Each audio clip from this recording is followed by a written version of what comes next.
Good morning and namaskar all. I welcome you all. It is with great pleasure that I welcome all our attendees, paper presenters, and esteemed panelists to the very first technical session of two-day online international multidisciplinary conference on digital dynamics, global trends, and challenges. Jointly organized by Writers Reservoir, India, and the quarterly bilingual media journal Communication Today, Jaipur, Rajasthan. The theme for the session is Redefining Media and Communication in a Digital World. As we stand at the crossroads of rapid technological advancements and evolving media landscapes, this session aims to explore how digital transformation is reshaping the way we create, share, and consume information. From artificial intelligence and data analytics to social media platforms and immersive storytelling, the digital world continues to challenge traditional norms and open new avenues for innovation and communication. Today, we bring together distinguished speakers, thought leaders, media practitioners, and educationists who will share their insights, experiences, and research to help us better understand and navigate these changes. This session is not only a platform for learning, but also for meaningful dialogue and collaboration across disciplines.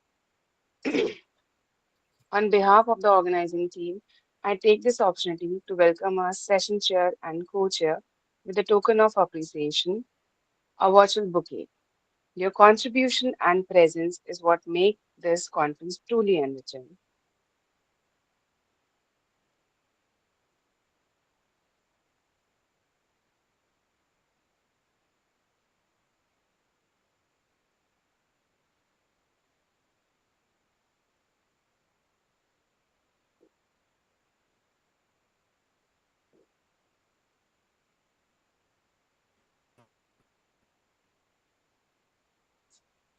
Um,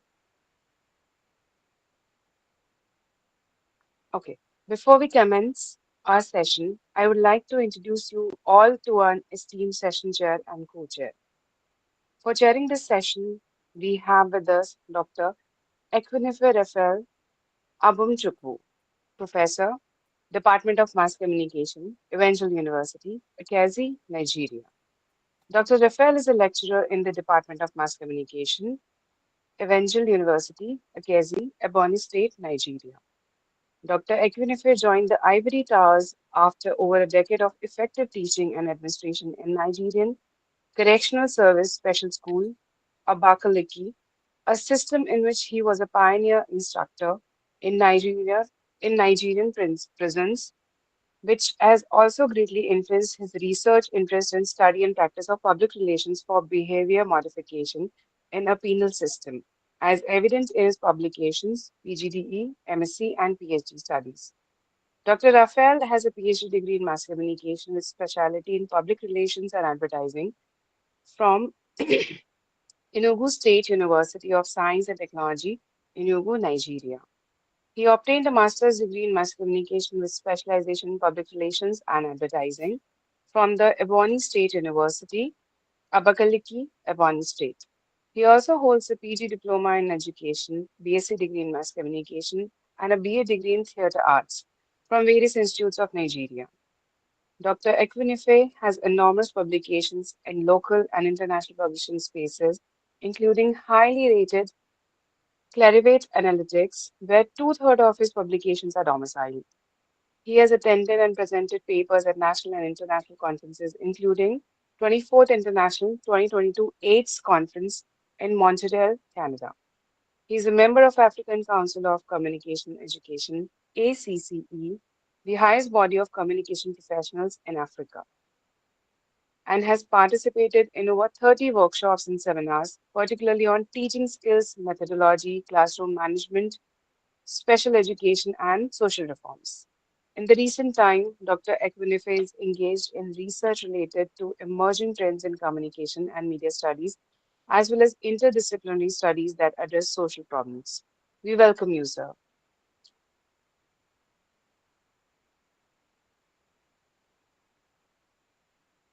Along with him, co chairing the session, we will have Dr. Tanushri Mukherjee, Associate Professor, MET School of Communication, Jaipur, Rajasthan, MET University, Jaipur, Rajasthan. Dr. Tanushri is a highly experienced teacher who has spent 19.8 years in teaching undergraduate as well as postgraduate students of journalism and mass communication in business schools also, that is BBA and Executive MBA. Dr. Mukherjee specializes in subjects like public relations, corporate communication, and event management, design thinking, and innovation. She has PhD in public relations from MET University, Rajasthan, and is also UGC NET qualified. As a mark of academic excellence, she has bagged many awards of high repute.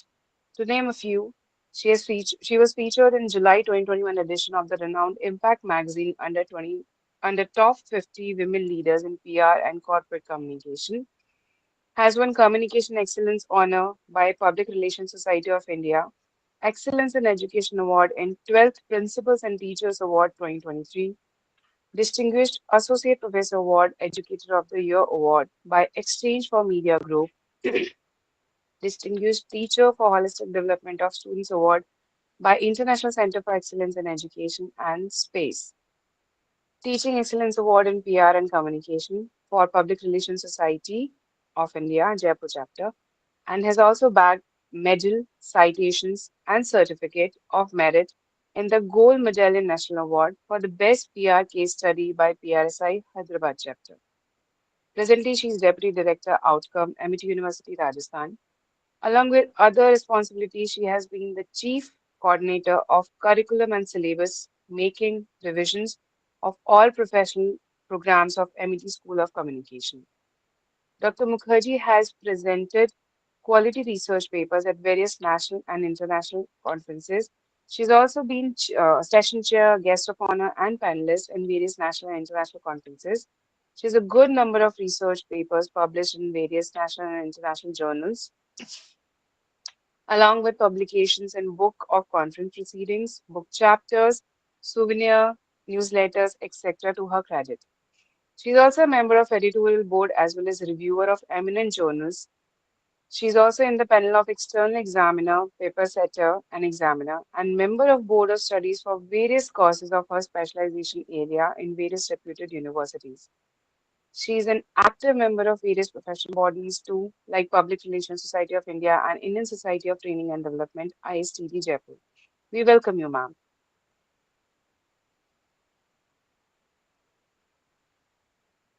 Before we proceed, I would like to remind all the participants that they have to present for 4 minutes max. Kindly don't exceed, and 2 minutes will be allotted for the question answers. I now hand over the session to Dr. Tanushri Mukherjee. I once again welcome all the participants to the session. Let's hear some redefining phenomena of digital media. Over to you, Dr. Mukherjee. Hello, am I audible? Yes, ma'am, very clearly. Yes, you can be heard. Yes, All ma'am. right. Yes. So a very good morning to one and all. Thank you so much, Babita, for those kind words of introduction. I feel extremely honored and delighted to be a part of this two-day international online conference dealing with a very significant theme, that is digital dynamics, global trends and challenges, being organized by writers Reservoir as well as Communication Today, which is a very leading, bilingual quarterly media journal. So I am firstly overwhelmed and extremely thankful to all the organizers, Ruchi ma'am, Astha, as well as Aditi ji, and all the entire organizing team for really coming up with this wonderful topic, which is very contemporary, very significant to be discussed upon. And I must say that I am equally elated today to be co-chairing this very important, technical session that also happens to be the first technical session in the day one of this international conference. The topic of this technical session is also very interesting. That is redefining media and communication in a digital world. And I feel so extremely honored to be co-chairing this technical session along with my very esteemed chair, Dr. Ekwunife Raphael, who is the Professor, Department of Mass Communication, Evangel University, Nigeria. So I think the entire introduction has been given by Babita, and I'm extremely excited because the overall umbrella topic of the conference is really very good, as well as the topic for today's technical session is really insightful. So we both are looking forward to some wonderful paper presentations from the side of paper presenters. And before calling out the paper presenter's name, I would like to say that Babita has already made it clear regarding the time duration that would be given to each paper presenters. So definitely, I think you will be given 4 minutes time to put forward your entire presentation. So I would request all the paper presenters that you basically focus on the objectives of your paper, the significance of the topic, the method which you have used, and finally, what has been some of the noteworthy findings. And coming down to the conclusion, and each paper presentation will be followed by a brief, maybe 2 minutes question answer session where maybe I can put forward some question and even my esteemed session chair also. So Babita, can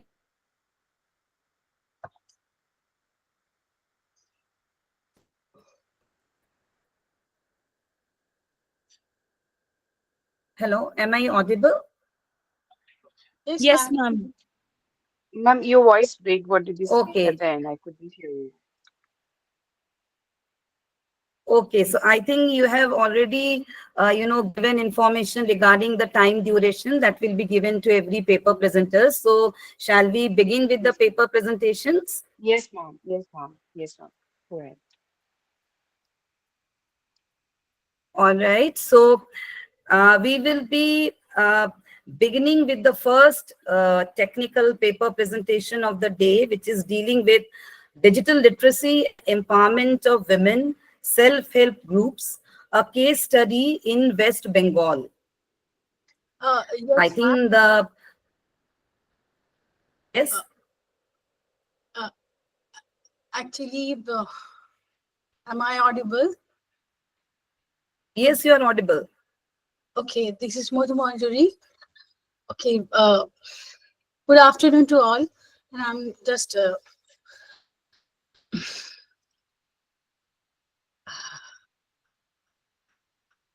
I, I think I have some problem in presenting. Okay, I'm starting my paper presentation. So today's topic is digital literacy and empowerment. Actually, we all know what is digital literacy, but still, digital literacy is a critical skill in today's digital economy, and it has the potential to empower women. We all know that. And self-help group is a platform for empowering the deprived rural women. So for the women living in rural areas, digital literacy can be a powerful tool for empowerment, enabling them to access banking services, to market their products online, and gain knowledge about various other topics in their daily life. So the women's self-help group need to adopt a variety of technologies and tie up with payment banks, payment wallets, etc. for better financial management and sustainable development. We all know that. My objective is to discuss the role of the government and NGO initiatives uh, in promoting digital skills for all the women, and then to examine the current level of digital literacy among women members in self-help groups in West Bengal, and the challenges that are faced by women self-help groups in adopting digital skills. And I have presented some policy measures to enhance the level of digital literacy. Uh, Actually, I have selected Barakpur 1 block, Barakpur 1 CD block of North 24 Pargana district of West Bengal for my study. 200 self-help group women, actually 200 women members from self-help group across 8 Gram Panchayat. Actually, there is there are 8 gram panchayats in Barakpur 1 block, Chetia, Kampa Chakla, you can see that, and 25 women self-help group members from each gram panchayat had been selected for interview, and they were interviewed with a very well-framed questionnaire.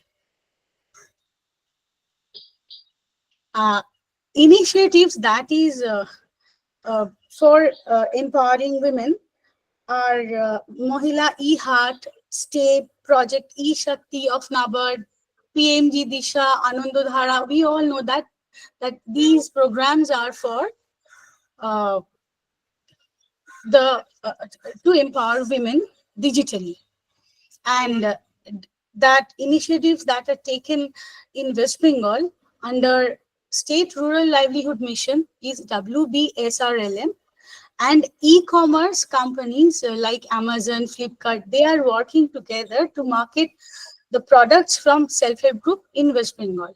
And there is another initiative called Bangla Shahayata Kendra. They also provide e-platform for marketing the product of self-help groups.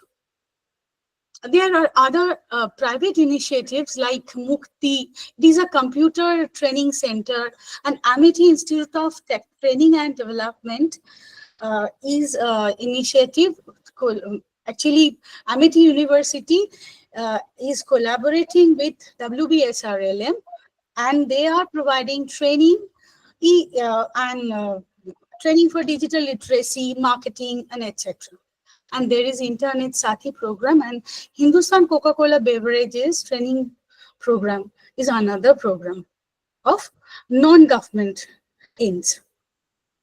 I want to give a brief overview of the study area. Barakpur 1 CD block, actually situated in Barakpur subdivision. Total geographical area of Barakpur 1 block is 95.44 square kilometers. It comprises 8 gram panchayats. Total population, according to 2011 census, is 1,94,333. And the average literacy rate is quite good, 85.91%, according to 2011 census. And about 6.07% of the total population is cultivators. 14.23% of the population is agricultural laborers, and 4.43% population are engaged with household industries.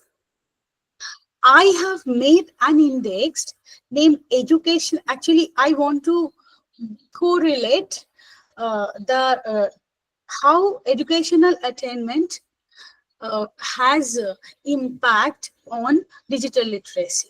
So I have made an index named educational attainment. Score 0 was given to the illiterate women. 1 was given to the women who can only sign their name. Score 2 was given to the women members who had completed their primary education. Women self-help group who had completed upper primary education has been scored 3. And this way, score 4 was given to the women self-help group members who have completed their 10 years of formal schooling and above that.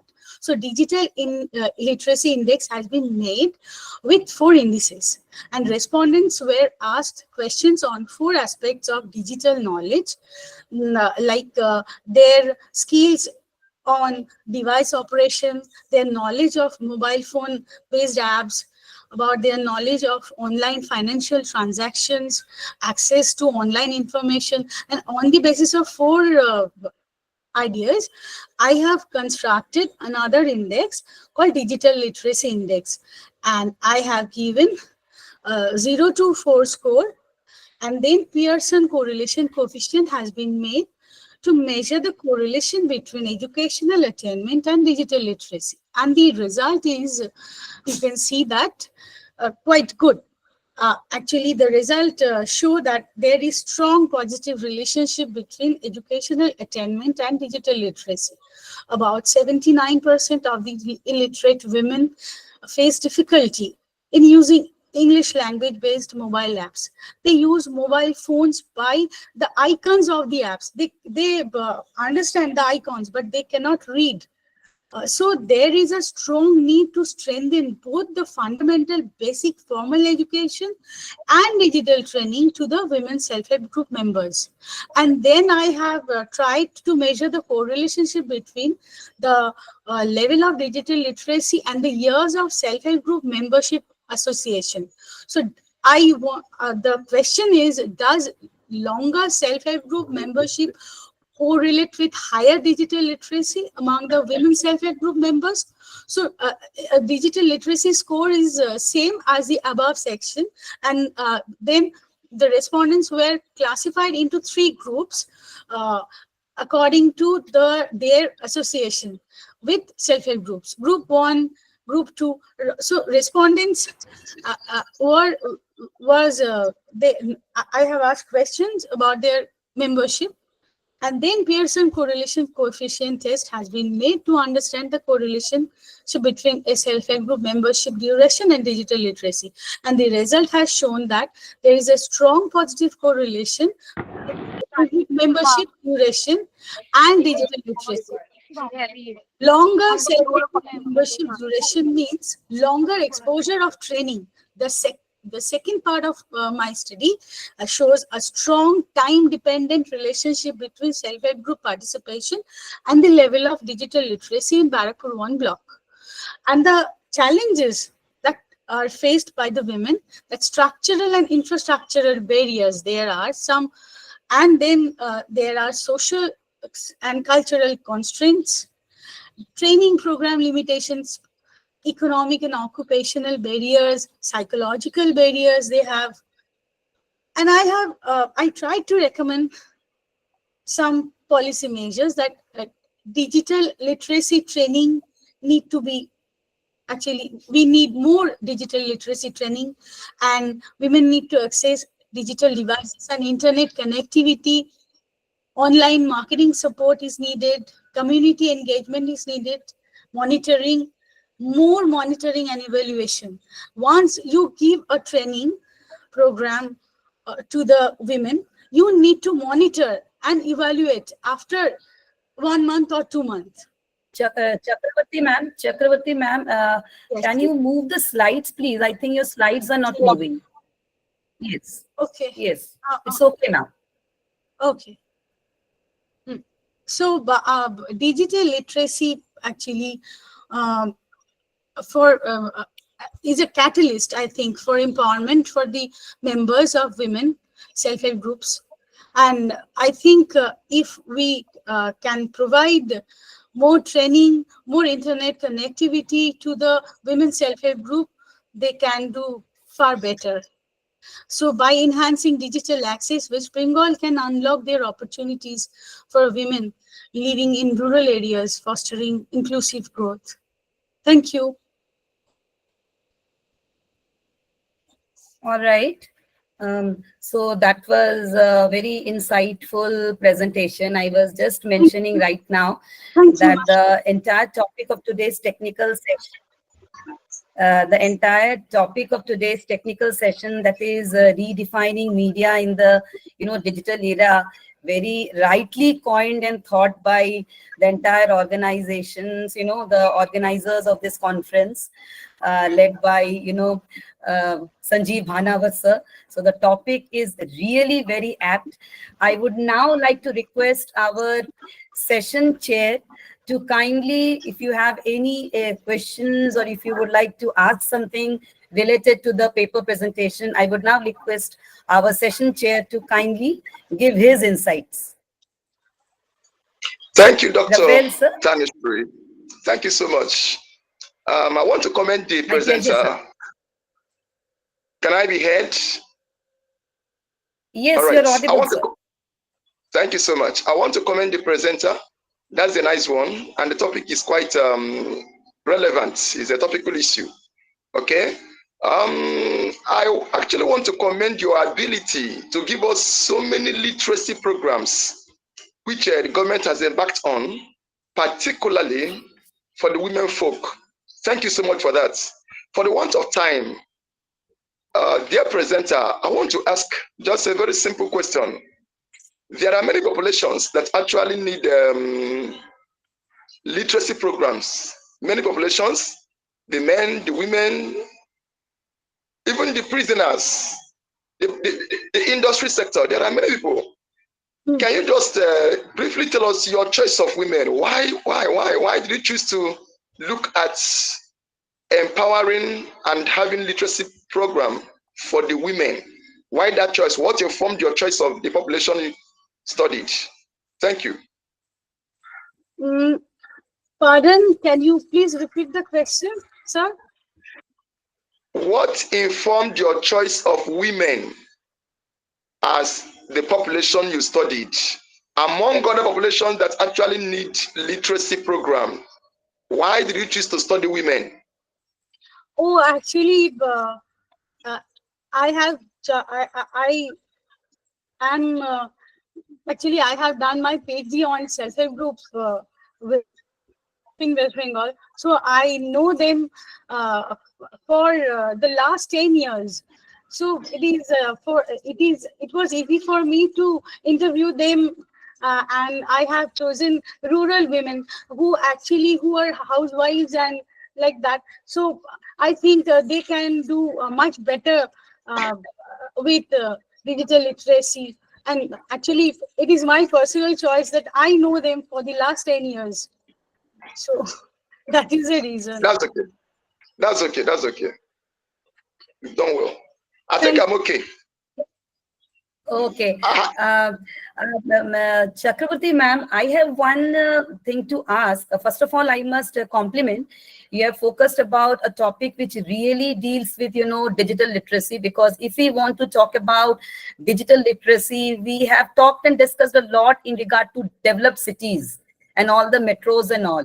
But what are the conditions prevailing in the underdeveloped areas, and how much when we talk about the digital divide? Because we tend to talk a lot and there are a lot of conversations going on, but we need to focus on the grassroots realities and go to the actual recipients, those people who are having, access to all these, digital literacy platforms and all. That's okay. That is one side of the picture.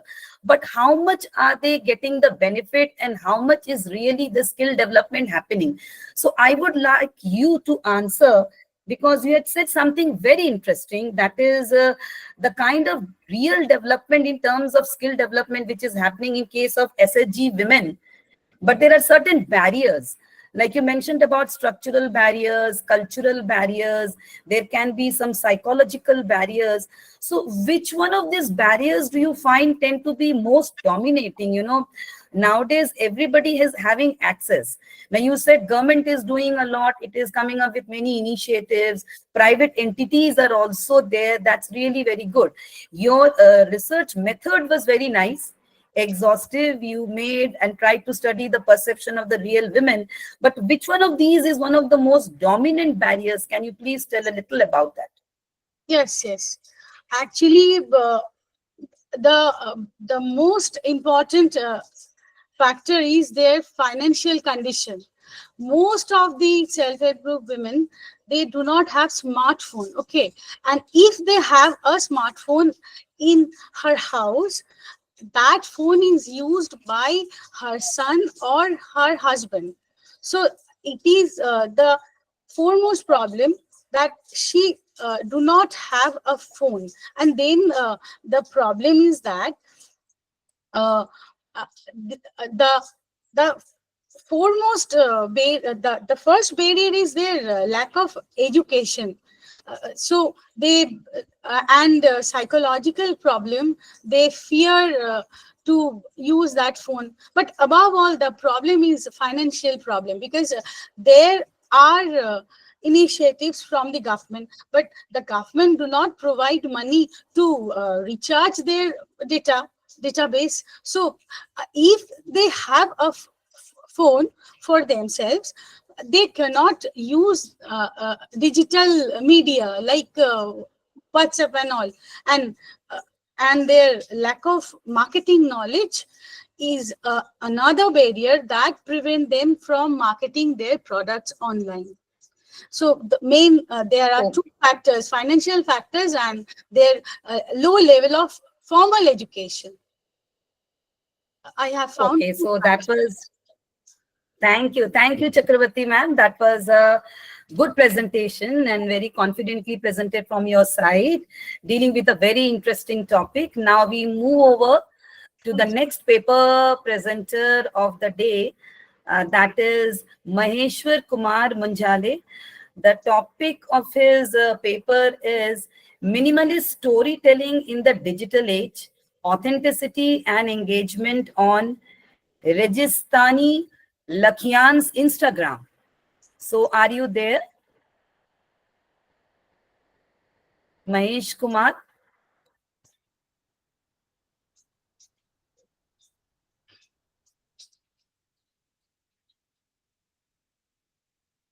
So are you there, Mahesh Kumar?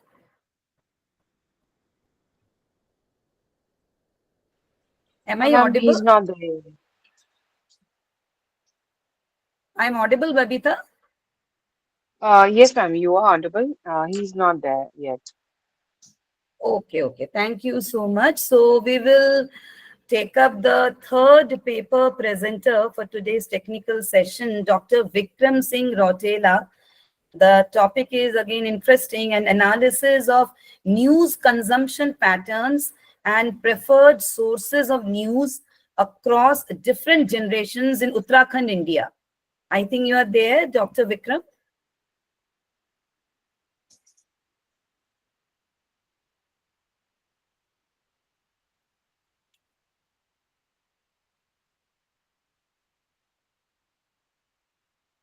Dr. Vikram, are you there?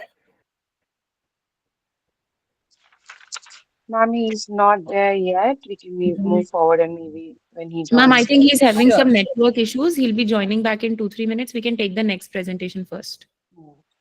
sure. So we will move over to the next paper presentation. That is Dr. C.M. Vinaya Kumar and Dr. Shruti Mehrotra.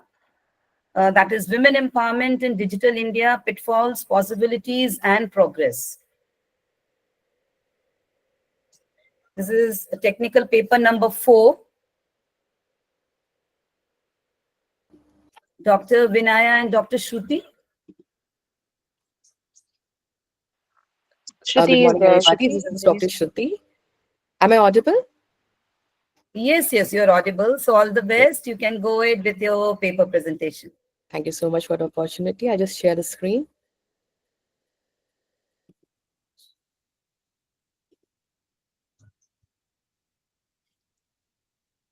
Is the presentation visible? Not yet. One Not second, yet. just check.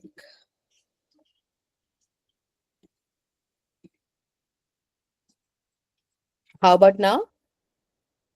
Yes. Okay. Good morning, everybody.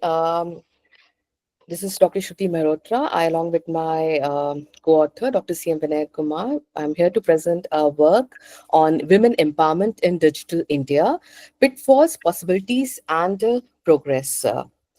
Just give you the brief introduction.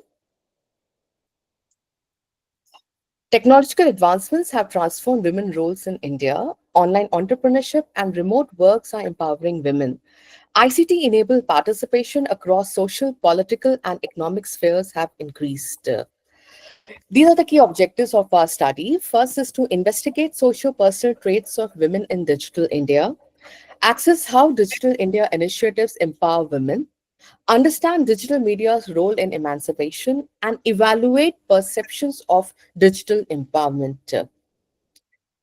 I quickly discuss what is women empowerment in general. It involves a cognitive, psychological, and social dimension. It focuses on self-awareness, decision-making, and equality. It supports participation in social, economic, and political activities, and it aims to remove gender discrimination and promote opportunity. These are the key roles played by all the digital initiatives. First is that digital platform amplify women voices in governance. It enables participation via online forums, surveys, and social media. These digital initiatives have given access to resources, networking, and knowledge, and it promotes development of gender-sensitive policies. This is the methodology we have followed in our research paper. It's a descriptive and theoretical based research. A review of body of research on women empowerment and related topics have been attempted, and thorough study of Digital India's efforts to empower women has been done. These are the key government programs taken by Government of India under digital initiatives. First is Mahila e-Heart, that's an online platform for women entrepreneurs. Then we have Women's Helpline 24 by 7 support for violence victims. We have Sakshata Abhiyan Digital Literacy 50, which has helped 52.5 lakhs women. We have Beti Bachao Padhao program, which focus on girl child welfare and education. I quickly discuss what we have found in the success of Mahila e-Heart program. This government-based program supports women entrepreneurs by establishing a direct online marketplace where women are connected to non-government organizations through self-help groups, and female entrepreneurs can sell and showcase their own goods and services. This Made in India initiative has potential to boost female economic engagement and establish a financially inclusive program for female entrepreneurs. The program goal is to empower and improve women entrepreneurs' financial inclusion. This is an innovative direct online marketing program that uses technology to help women entrepreneurs, SHGs, and non government organizations to promote the goods and services they create, produce, or execute. It's an effort to address women's needs and goals. This was carried out with the understanding that technology is essential to the effectiveness of business, and that the majority of Indian women, especially the rural entrepreneurs, self-help groups, and non-government organizations, should have access to it. We have Women Helpline program. In this program offers girls and women who are victims of violence in any setting, it including the public and private sphere, a toll-free 24-hour services was provided to them. They can also learn about charity programs and women's schemes through these helpline programs. Through referral to local district level authorities, police, hospitals, protection officers, and ambulances, these programs also make it easier to intervene in both emergency and non-emergency circumstances. Another important program in the under Digital India initiative is Sakshata Abhiyan Mahila Digital. This program was created to provide information technology training to 52.5 lakhs women, including Anganwadi and Asha employees in various states throughout the nation. By giving them the fundamental skills to use computer and internet, this program seeks to empower women by giving them access to digital commerce, online banking, and e-government governance services. Through our research review and analyzing these programs, we have found that there are endless possibilities in digital empowerment. Few I'm going to discuss now is to improve digital infrastructure for women so that they are not left behind in digital revolution, to keep women's digital data safe so that they feel safe and secure in using digital services, to give digital media platforms to women entrepreneurs to shine and make them reach wider market, to ensure gender sensitivity and awareness around women empowerment. It is very crucial to give women and girls tools and training they need to succeed in the digital revolution. In order to eradicate social cultural norms that discriminate against women usage of digital devices, efforts should also concentrate on educating society. Women can improve their skills and maintain their competitiveness in work market by having access to online courses and educational materials. This is what our study has concluded, that when they given the resources and chances, women can be a catalyst for creativity, economic expansion, and constructive social change in their communities. Policies must address gender biasness and access issues. Digital inclusion fosters creativity and social progress. Government initiatives aim for a digitally empowered India. Digital India initiative seeks to make India a digitally empowered society. In conclusion, the goal of digital initiatives for women empowerment is to make India a nation with a strong digital economy. Increased diversity and greater participation of women in the digital economy have positive social and economic effects. Digital technologies present prospects for women and girls to achieve economic empowerment. Thank you. All right. So thank you so much for this again. Very wonderful presentation, Dr. Shruti. Thank I you, would Raf. now like to request our esteemed session chair, Professor Raphael, to kindly share a few words or observations regarding a paper presentation. Pleasure. Looking forward. All Over to right. you, sir. Thank you so much. Thank you, Doc. Presenter, I want to thank you for this presentation. I'm particularly interested in the flow of your presentation and the in-depth study done. Thank you so much for that. And I Thank you. want to actually appreciate the concern for the women folk. I want to appreciate the concern for the women folk. Digital literacy for them. That's okay. Thank you so Yes. much. Thank you I so much. may not have a I may not really have a question, but I want to make an input. Okay. If you look at the issue of women and digital literacy, it is not just peculiar to India. Yes, It is true. particularly in many developing countries. Okay, it is Very somewhat a global issue. But I want indeed. to say, can you actually also look at, apart from the biases which are just there in many nations, do you think, it's not a question, but then you can just take a look at it and incorporate it into your study. Do you think there are ways that women themselves help to create this digital divide that help to, facilitate their being not factored into digital literacy? For example, some women have this, in many societies, in many communities, you see women, they don't have that esteem, that self-esteem about themselves.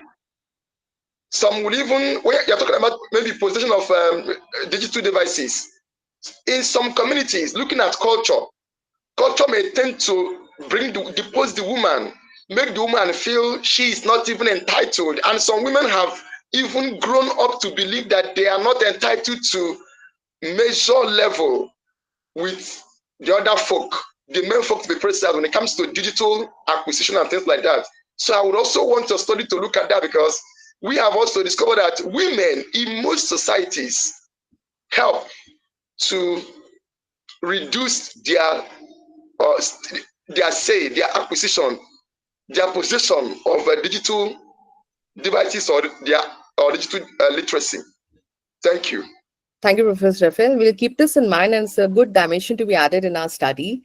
And thank you for the suggestion. And indeed, this problem is universal in all the Sure. developing countries. And thank you for the added dimension which can be added to the study. Thank you so much. You're welcome. Thank you so much, Professor Raphael. I would also like to just give a suggestion, Dr. Shruti.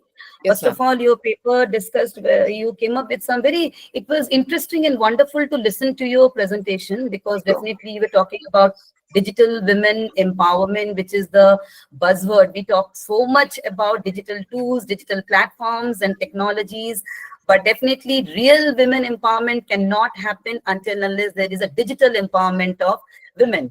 You talked about some of the wonderful, schemes being, undertaken and carried out by the government. That is Mahila E-Heart Women Helpline, which Yes. we are definitely most of us aware of. And you came down to, I must compliment that your in the finishing slides, some of the possibilities were very good. I was looking into each and every point, that what are some of the possibilities which can be explored and dealt upon, so that we can achieve this goal and this task of digital women empowerment in a much more stronger manner. But I would like to just give you one suggestion, ki Yes. the schemes which you discussed about, it's okay, we listened to that. That was very interesting. What you can do is that in future, you can come up with an extended version of the same paper where you reach out to some women. Okay, that is what even Raphael sir was talking about. Do a kind of focus group study, do a kind of observation study, isn't it?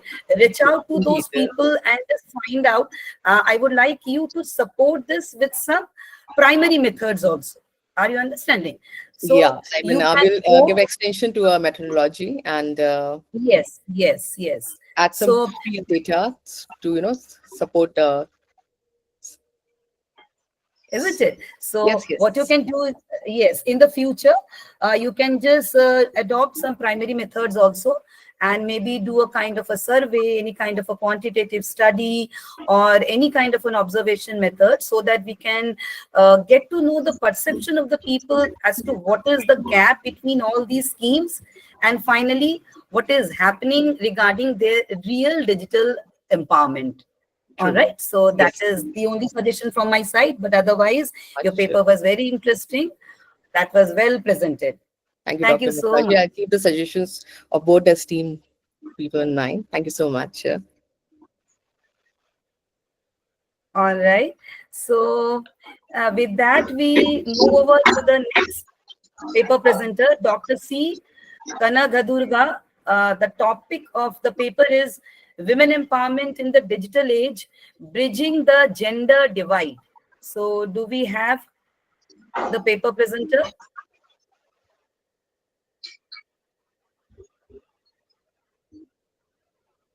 Dr. C. Kanagadurga, are you there? Ma'am, he is not here. All right. Okay, so now we move to the sixth paper presentation of today. That is Sahib Biwa Gajbhare. The topic of your paper presentation is revolutionizing social media strategies through digital communication. So again, a very interesting topic. Are you there?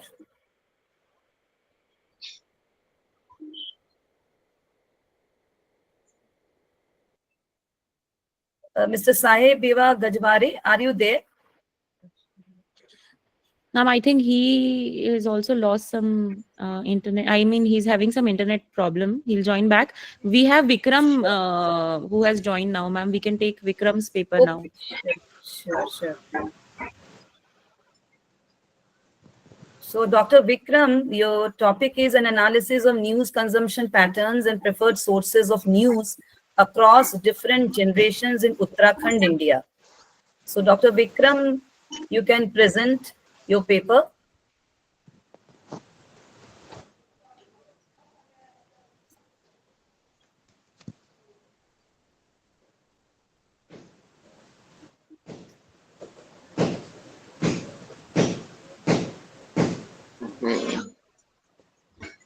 Okay.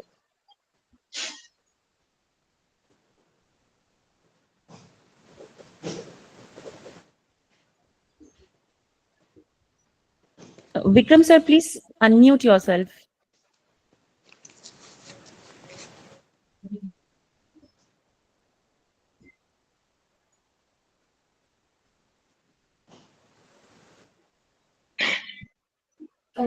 You need to unmute yourself, Vikram sir. You are not audible.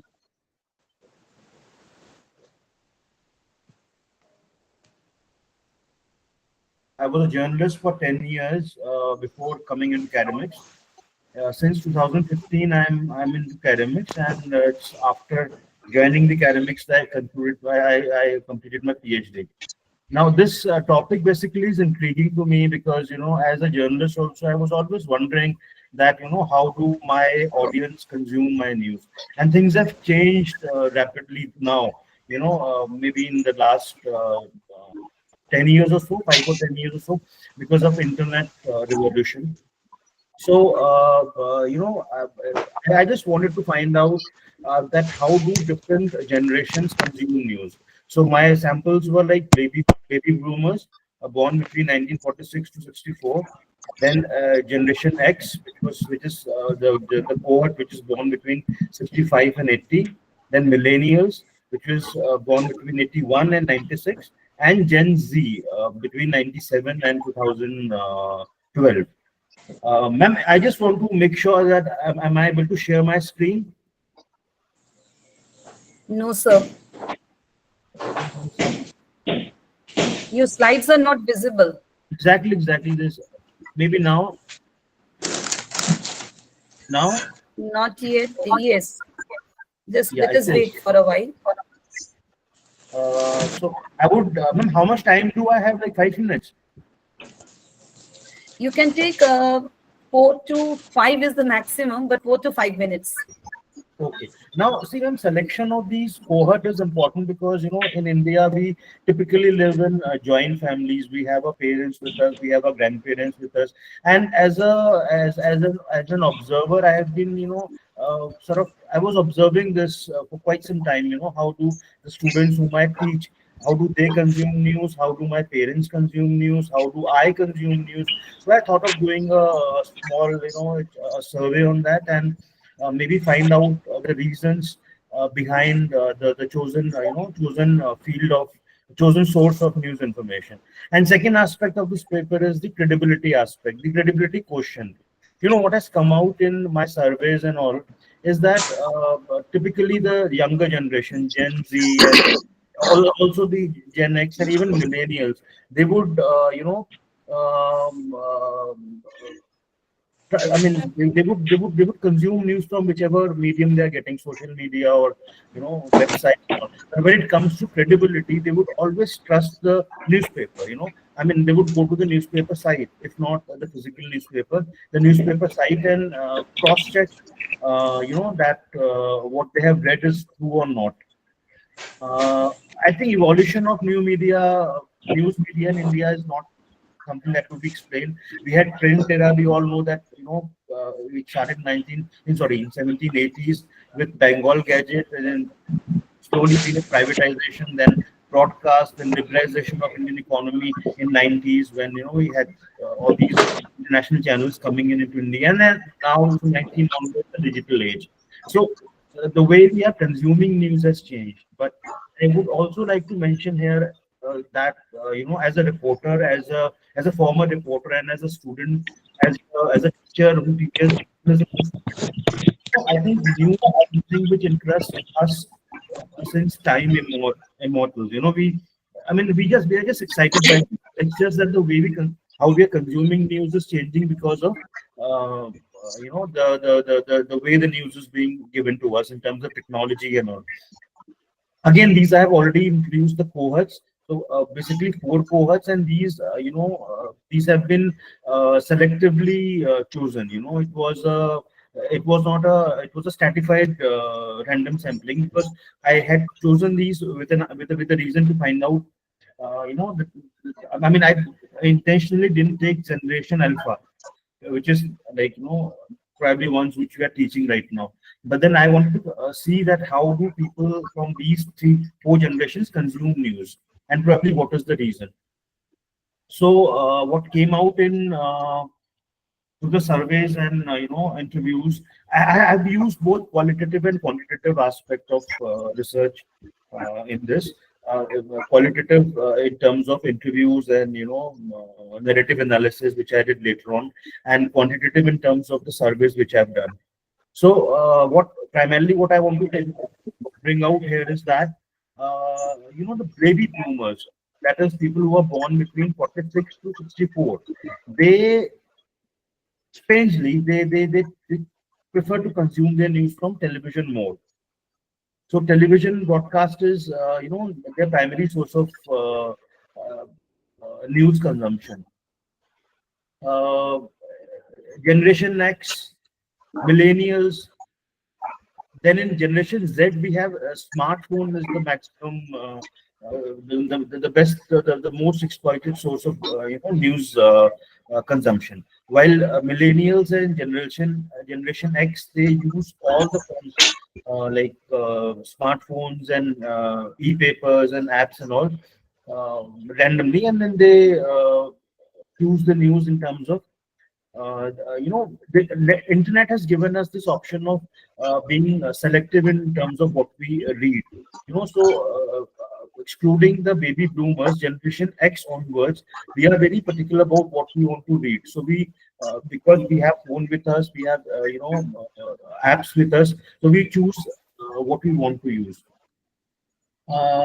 Print versus digital preferences. Baby boomers 89% preferred print over digital. Generation X 67 chose print over other forms of media. Millennials, 59% still consume news digital medium, and Generation X, only a small fraction of Generation Z prefers print over digital editions. Uh, Again, there were, I mean, one question was on what kind of content do they prefer. So baby boomers, basically 63% of them prefer analytic and interpretive news, which is why they still prefer newspapers and television. 37% prefer news. Generation X, 51% prefer analytical and interpretive news, while 49% prefer plain news. Millennials, 57% they prefer analytical and interpretive news, and Generation Z, which comes as a strange thing, but then Generation Z, 68% prefer analytical and interpretive news. Probably, which is one reason why they are more into their smartphones and they choose news according to their preferences. The Generation Z. Uh, Now, why do people choose social media as source of information? The first thing was that it gives you instant information. I mean, in television, you might have to wait for a bulletin to come. In newspaper, you might have to wait for the next newspaper to come in the morning. But then, social media gives you this opportunity of accessing news instantly. There's variety of news, accessibility, and exclusive content. In fact, ever since internet started taking over with in the form of a revolution, it started in the West, but later on also in India. The social media sites were focusing on more exclusive content because there is so much of similar content, scattered and bequeathed everywhere in the social media. What special are you giving? So social media, again, it's one thing which can be explored by people who are listening to me, or maybe other people who want to follow up this research, that social media itself is doing a lot of innovation and investment in terms of teams which can generate exclusive content for their portals, for their handles. Sorry. Now, again, the other aspect of my newspaper, which was a survey done with close to 300 people, it was about credibility perception. That you might be consuming news from various platforms, whichever is available to you as per your accessibility and your convenience. But what about the credibility? And let me tell you here that there are so many people, especially Banavat sir, who has been in the print. Sir, print newspaper prints print line daily, which gives the name of the publisher, the owner, the printer, address, and contact numbers, and also name of the editor, somebody who is responsible for selection and publication of news. Probably that is one reason why print still has credibility. If something incorrect has been written against me, where do I go? I know that I pick up the print line, I read the name of the person responsible for publication, selection of news. I can write to the whichever forum I want to go. I can complain about that. And probably this is one of the reasons why print still has a lot of credibility. And we all, all of my seniors here and my contemporaries, I'm sure a lot of us are from media background. We know that in India, the rules and regulations for print were drafted by the British. So it was there are the times before we became independent. And the main intention of Britishers that time was to contain media, to tame Indian media. But because the rules were in place, so still, the kind of the journalistic rules that we have in print media are still very elaborate when compared to television and social media. Though the Modi government is doing a lot of in the IT Act for controlling social media, not controlling, but for monitoring social media. But as of now, the most reliable and credible source of information comes out to the print. And before doing the survey, I probably knew about this, and the survey also endorsed it. Not only baby boomers, not only Generation X, not only millennials, but even the Generation Z, who would normally consume news from social media or from their smartphone. But when it comes to the credibility of news, they will go to the website and check it there. Has, say, the Times of India printed it? Has the Indian Express printed this? Has Amar Ujala printed this? And if they have, then what they have printed? So credibility quotient still is maximum, or most of the credibility quotient, I would say, is with the print media. Age distribution, demographic, because I only had 5 minutes, I think it's not. But then the age distribution and the demographics were, because my entire paper was based on news consumption by 4 generations. So it was basically the main factor of classification was age. Uh, Again, key findings were that digital dominance was there in the younger generation. Credibility concern is there in people because they get news from a lot of sources, but they don't know whether to trust it or not. Social media and especially internet has given. See, the Article 19(1)(a) guarantees freedom of speech and expression to every citizen. It's not exclusive to reporters. I mean, some people may have this misconception. And I think internet and the internet revolution that has happened now has given everybody this chance of exploring and using their right to freedom of speech and expression. So every person is a journalist today. A chai wala can see something, he can record it on the phone and then maybe flash it on the social media. And as a reporter, as a journalist, if I think that there's a newsworthy thing in that, I will be forced to cross-check it.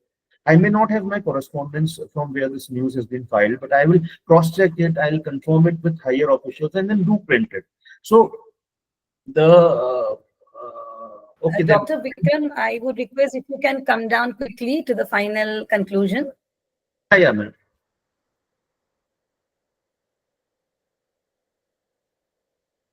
Slide is not. There's something wrong with it.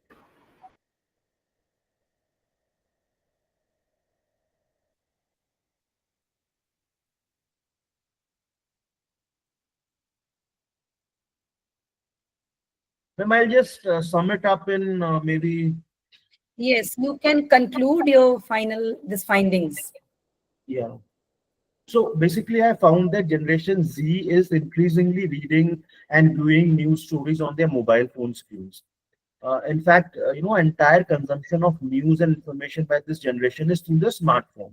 Millennials are consuming news from their, smartphones as well as other source of information. But then the main source of information is a smartphone.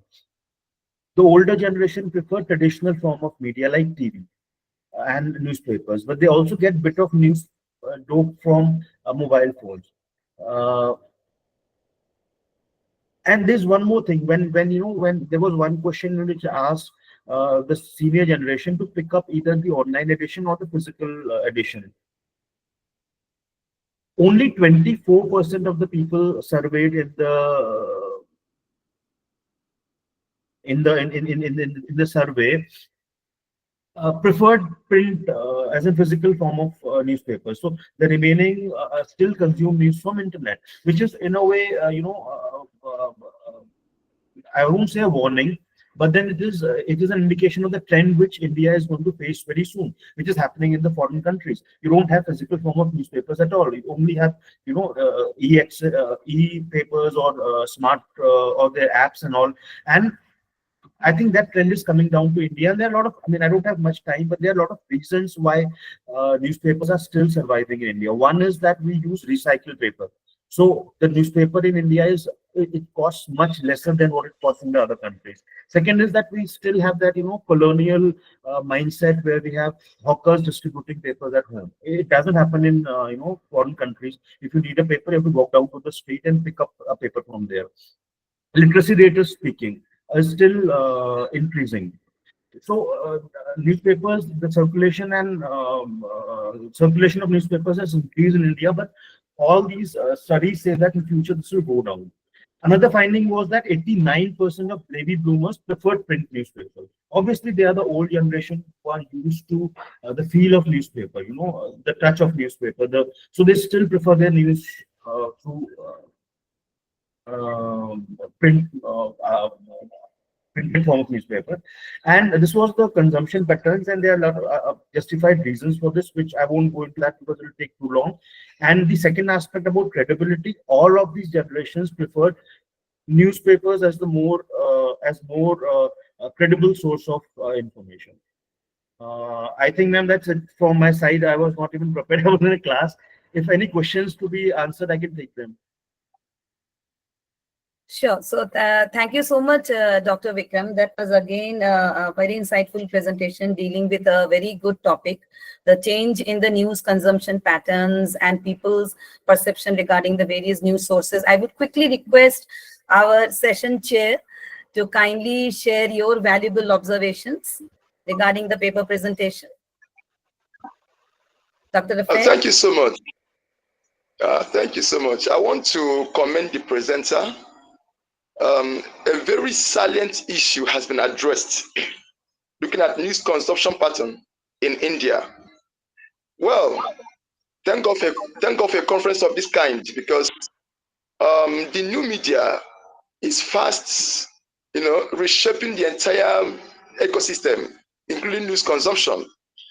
I think, Vikram, I had some issues with your audio somehow, but all the same, I was able to grasp quite some things, looking at the generational cohorts and their news habits.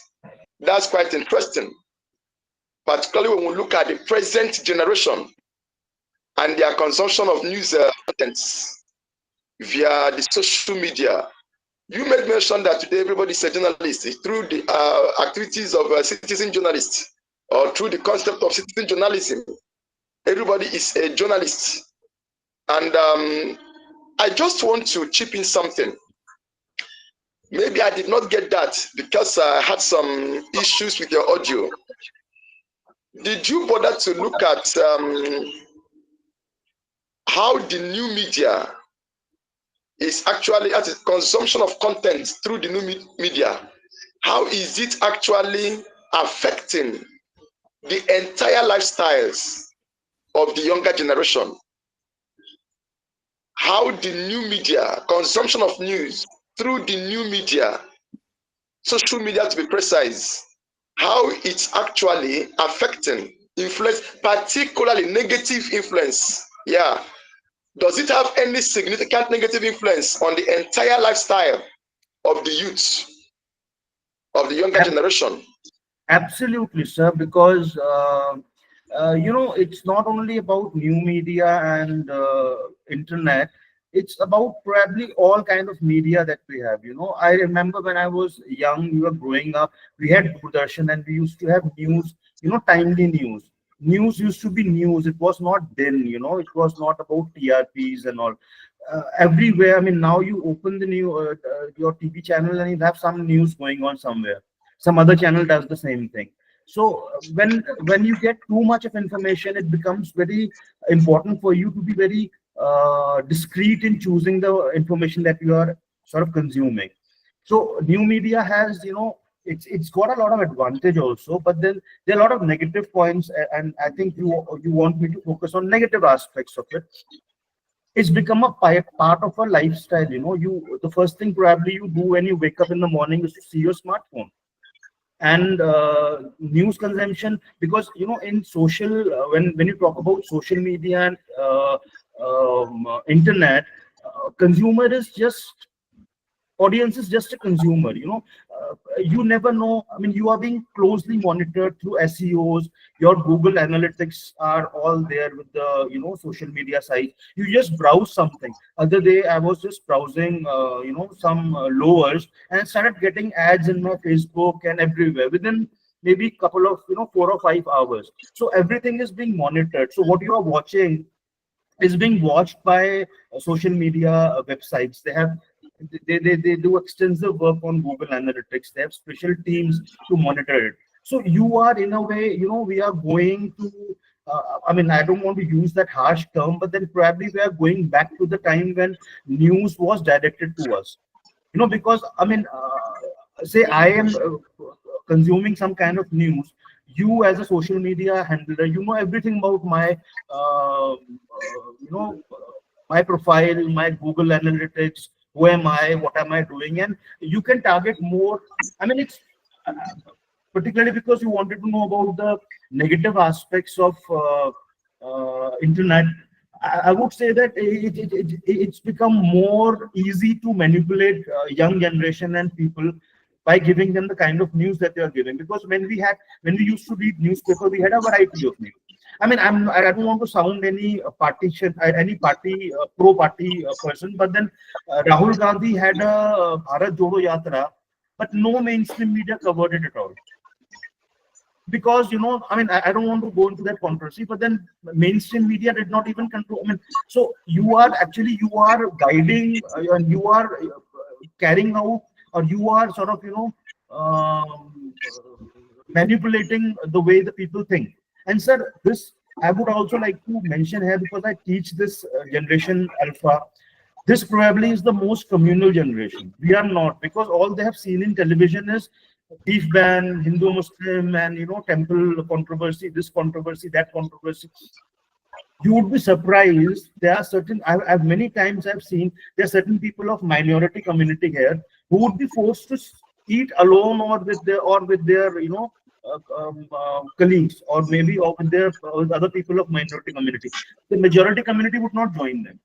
So I think this is the vast most negative aspect of internet and social media, that you are maybe it's some kind of an I mean, it would be a very harsh term, but It's some okay. kind of agenda setting that you are doing, you can do. It's okay. It's okay. It's okay. Thank you. Okay. Okay, back to my co-chair, please. I'm Okay, so so sorry to intervene. Very quickly, I just want to announce to all the participants to please don't exceed your time and stick to the time limit, as we need to give time to Sure, others sure, also and wind sure. up the sessions on time. Thank you, ma'am. Go ahead. okay, so thank you, Professor Raphael. Thank you, Dr. Vikram. So I would not like to put forward my observations, because I think we are a little bit running short of Babita has said right now. It's a request to all the paper presenters. No need to discuss a lot about the introduction. You can straight away come to the objectives, method, and your findings. And please adhere to the time that is being given to you. Strictly, your presentation should be in 4 minutes. So now we can move over to the next paper presenter. I think Mr. Mahesh Kumar Manjali, you are there. No, ma'am. The He top. joined, but he somehow couldn't connect for very long, so he left. So Okay, maybe so we can do move we? forward. Okay, okay. Thank you, Babita ma'am. So do we have um,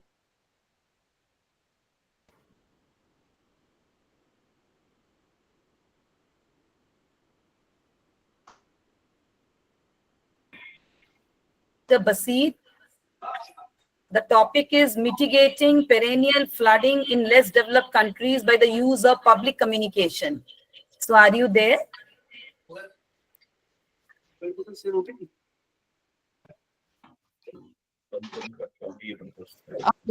Are you there? Good day, everyone. Yeah. Yes, Okay, so ma'am. I think you are there. Also, I'm sorry to intervene again. Others who are not presenting, can you please mute your mics?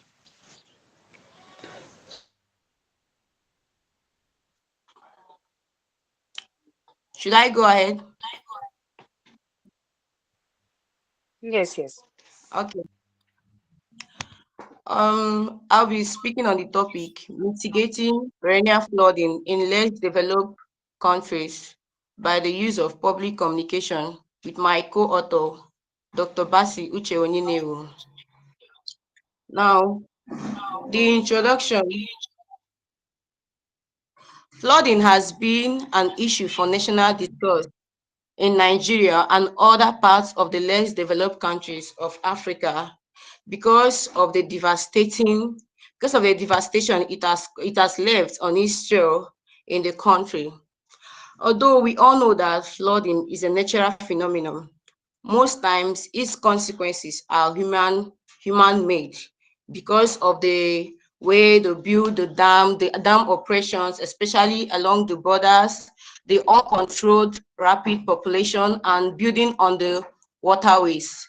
Now, the government, through their relevant agencies, has constantly deployed several strategies to sensitize the residents of the impacts of flooding and possible ways to mitigate the disaster using the mass media channels. But it still remains a subject that, to the extent that the public communication has been deployed in mitigating the flooding. And we have the objective of this study. The first one is to ascertain the extent public communication has been deployed in the effort to mitigate perennial flooding in Lokoja, Kogi State, Nigeria, and also to determine the compliance level of the residents of Lokoja to public communication messages in mobilizing towards mitigating the flooding in the area. We have the literature review, which shows that Lokoja faces severe annual flooding due to river overflow and water release from Lagdo Dam, and poor infrastructure, weak urban planning wasn't the impacts across Nigeria.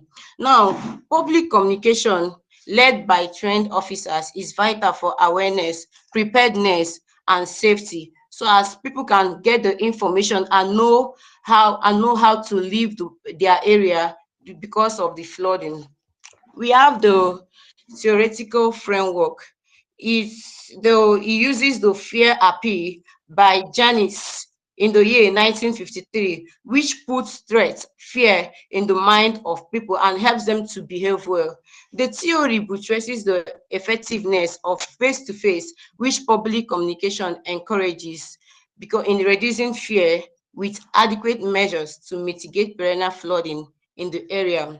And this implies that with public communication, the people will be armed with relevant messages that will enhance their mobilization during any rainy season to mitigate the flooding. And the research methodology used the survey research design. It was adopted in Lokoja, Kogi State, Nigeria. Population projected at 271,413 using the UNDP, that's the United Nations Program Development, 2.6% growth rates. Sample size of 384 determined via the Smart Survey Calculator.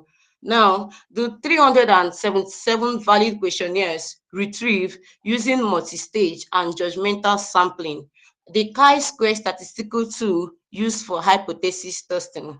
And to find this, there was a statistical proof that proved that public communication has been effectively deployed to mitigate the perennial flooding in Lokoja, Nigeria. Public communication also remains significant in mobilizing Lokoja residents against the ravaging floodings in the area. In conclusion, the research assessed the extent of public communication effectiveness in mitigating the perennial flooding. Now, annually, this serious flooding causes serious damages and huge losses to the life of people living in Lokoja, Kogi State, and other less developed countries of Africa. And it has given troubles to both the local authorities and the federal government whenever it occurs. Several strategies have been deployed toward mitigating the flooding, public communication inclusive. Hence, they need to ascertain the extent the strategic instruments of public communication has thrived in mitigating the flooding. Based on all these findings, the following recommendations have been made. Just as peace education and conflict resolution has been infused into the national educational curricula of some countries, there should be need for natural emergency curriculum. It should be developed so as to educate people to know the right steps to take during the rainy season. Thank you. All right. So thank you so much, ma'am, again for coming up with some wonderful, thoughts and your research study also, which you talked about in terms of survey also.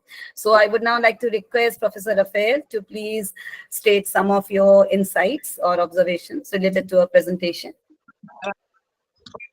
All right, thank you so much, Owutu. I want to commend you especially for your sense of time management, Thank you for that. It's commendable. All right.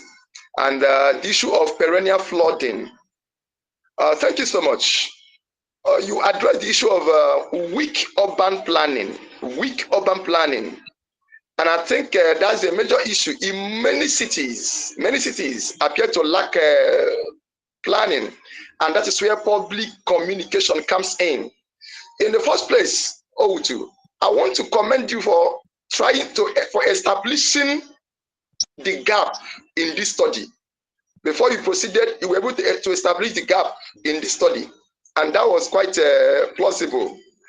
Now, the issue is how to avert further flooding, not just in Nigeria, in many African countries. You made us, in your findings showed us that there has been public communication, particularly in your area of study, Kogi State in Nigeria. But I want to ask, it is not just all about public communication. They've been informed, they've been communicated on how to avert flooding during rainy season. How effective is the communication?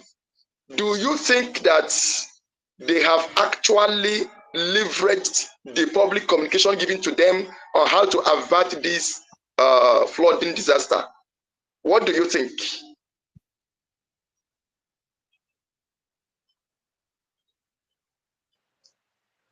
First of all, the public communication strategy was deployed because many is doing their problems set out through social media platforms, and it doesn't give government attention to their side. So that was why this public communication was deployed, and this public communication gives face to face. You ask questions and the reply, they get the messages directly from people who knows about the problems of flooding and how to stop the problems. Hold on, have they used the public communication, the information they got? Do you think they have used it to better their life? The information No, they have on public communication. No, they haven't used the public communication because they are still since they are still staying around those areas that causes damages to their life. It means they haven't used the information well. All right, thank you. That's rightly answered. That's rightly answered. And by this conference, by such a presentation, the people need to do something with the information they have received. As long as they still stay at that particular place, they are still living at those places where they're not supposed to live. And that is why they become victims to flooding year by year. That means they've not actually leveraged the communication they received, the information they received. Something needs to be done. Because when information is sent out and that information is not used, then it is of no use. It is when the information is used, we can say that it is now effective. Thank you for this presentation. You are commended. Thank you so much.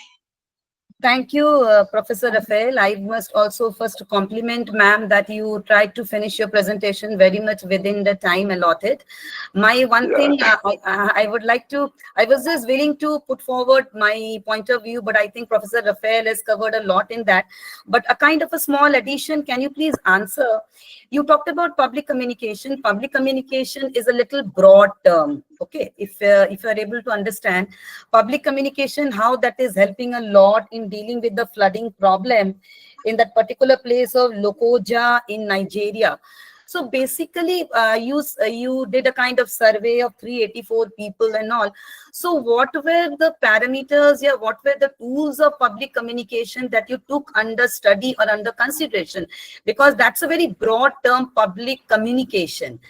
And the topic of yours is also public communication. So I am very curious to know that which type of public communication, what kind. You mentioned once about face-to-face communication. So if you can just little bit in just 1 minute, throw some light on it. Okay, ma'am. First of all, public communication. Okay, let me take mass communication is broad. So they took out public communication as a part of it, and public communication is more effective because it has to do with interactions. So the first of all, using the face-to-face has worked. And another thing I think is the radio, using the Okay. radio to pass information using their own dialect and language so they can understand very well what is being said, the information that is being passed. All right, all right. So thank you That's a so good. much, ma'am. Thank you for you took up the question very nicely. So now we quickly move over to the next paper presenter of today. And again, it's a request to all the paper presenters, please stick over to the time that is being allotted to you. So do we have now Dr. C. Kanagaduraga? I'm again calling out the names of those paper presenters who were not there when I was calling out. Or do we have Ima Gharibe, Jessica, and Dr. Ekwunife? Raphael sir is already over here. The topic is the media and the protection of human rights, Brekete Family Radio. Yes. Okay. Start sharing. So you can quickly begin the presentation. Your presentation should finish in 4 minutes. Okay. Hello, my esteemed audience. My name is Jessica Emeribe. I'm a student from Nigeria, currently studying mass communication at Evangel University, Nigeria. The title of my paper is The Media and the Protection of Human Rights, Brekete Family Radio, also known as Human Rights Radio 101 Abuja. The study examines the role of Brekete Family Radio in the advocacy for the protection of human rights in Nigeria, with its focus on the impact of Gidan Mangoro residents in Kadishi. The name of my co-author is Prof. Dr. Raphael Ekwunife Abunchuku. The objectives of my paper: number one, to discover the issues that are featured on this radio station in Nigeria. Number two, to highlight how this radio FM can be a voice to the voiceless, standing up for Nigerians every day who suffer injustice, abuse. Number three, to understand how this media operates with suffering a lot of threats, intimidation from powerful interest group in the country.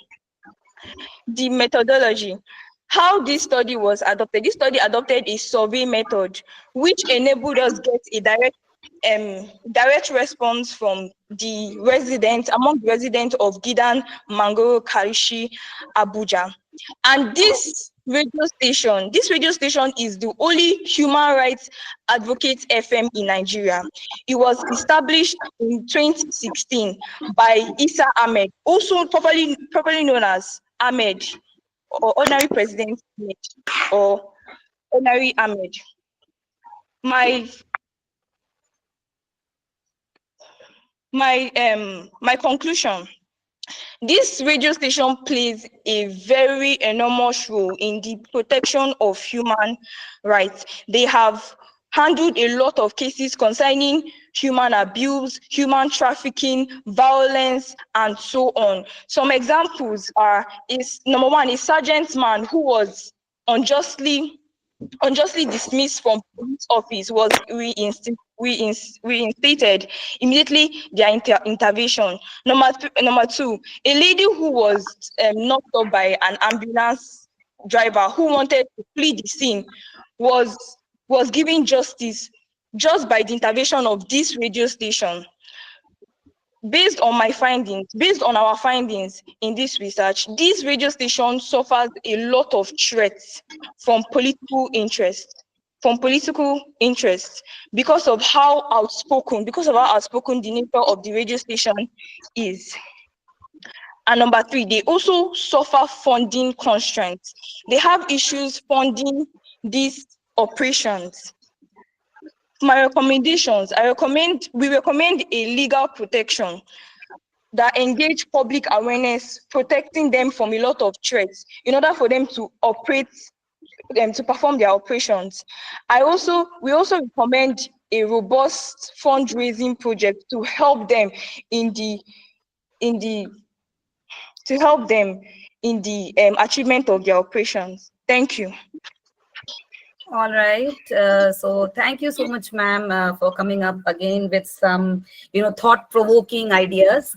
Um, Professor Raphael is also happens to be the next author in the paper. So I would straight away come up with one of my suggestion is that definitely what you stated, it was an eye opener, because one thing I must appreciate is that you talked about the protection, right? You talked about the Yes, protection, because whenever you deal with something concerning human rights, it's something that you're doing. I would say you're doing a great service to the society, service to the nation, because the places and the areas you mentioned about, there might be many cases of human rights abuse, human rights violation, people not following all these rights, norms, and policies, and how radio is playing a very important role. But I would just suggest, as a kind of a co-chair, and you being the paper presenter, in future come up with some, just incorporate a particular research model also in this, right? Because what happens is that it's a wonderful case study that you have discussed about. You have talked about the radio.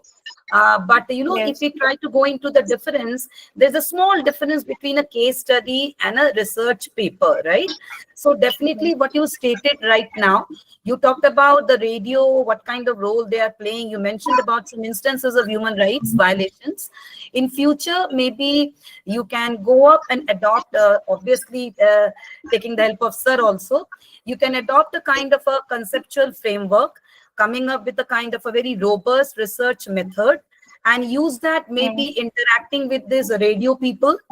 Okay, all these radio professionals who are there in this particular radio station or this particular organization, what is their take about how they are addressing the issue of human rights violation and abuse, and what kind of recommendations and suggestions they would like to give in terms of protection, right? Have you understood?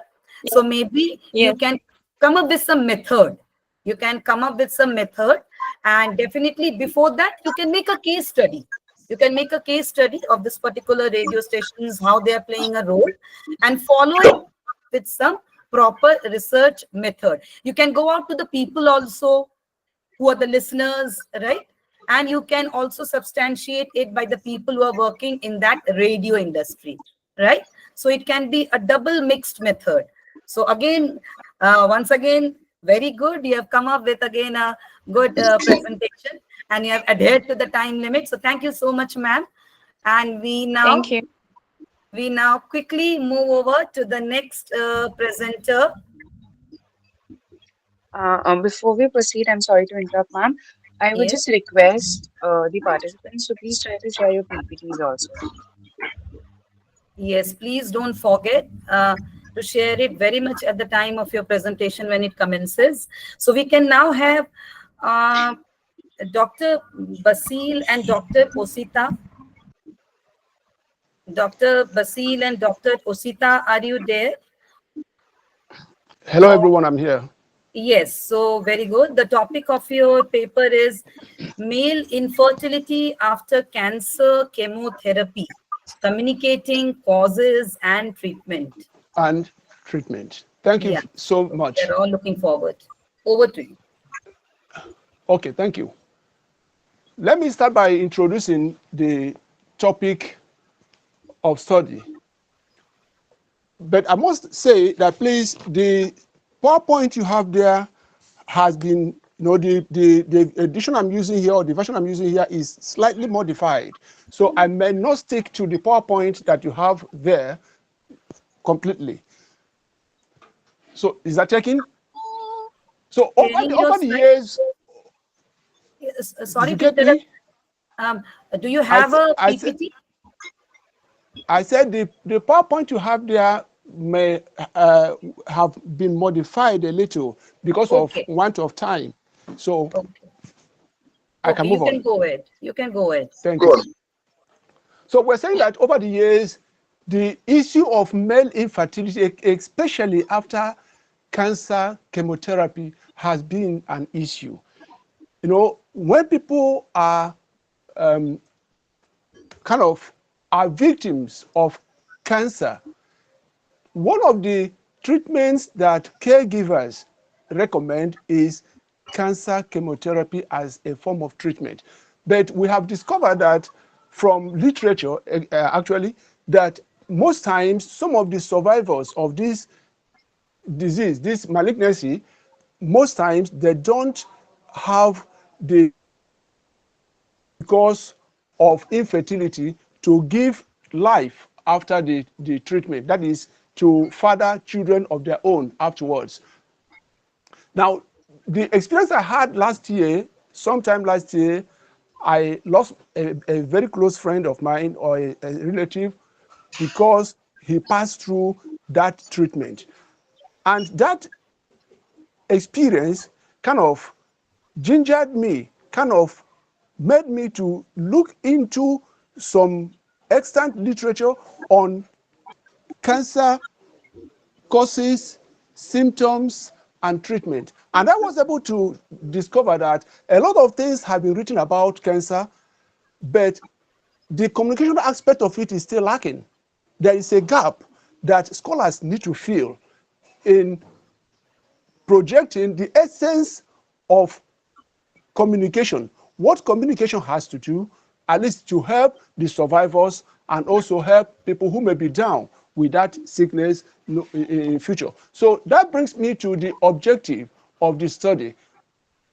Although the general objective of this study was to review extant literature on male infertility arising from cancer chemotherapy treatment, however, the study specifically evaluated the correlation between communication interplay, that is talking about mainstream media and digital formats, and infertility facing male survivors of cancer chemotherapy in their desire to father children of their own after the treatment.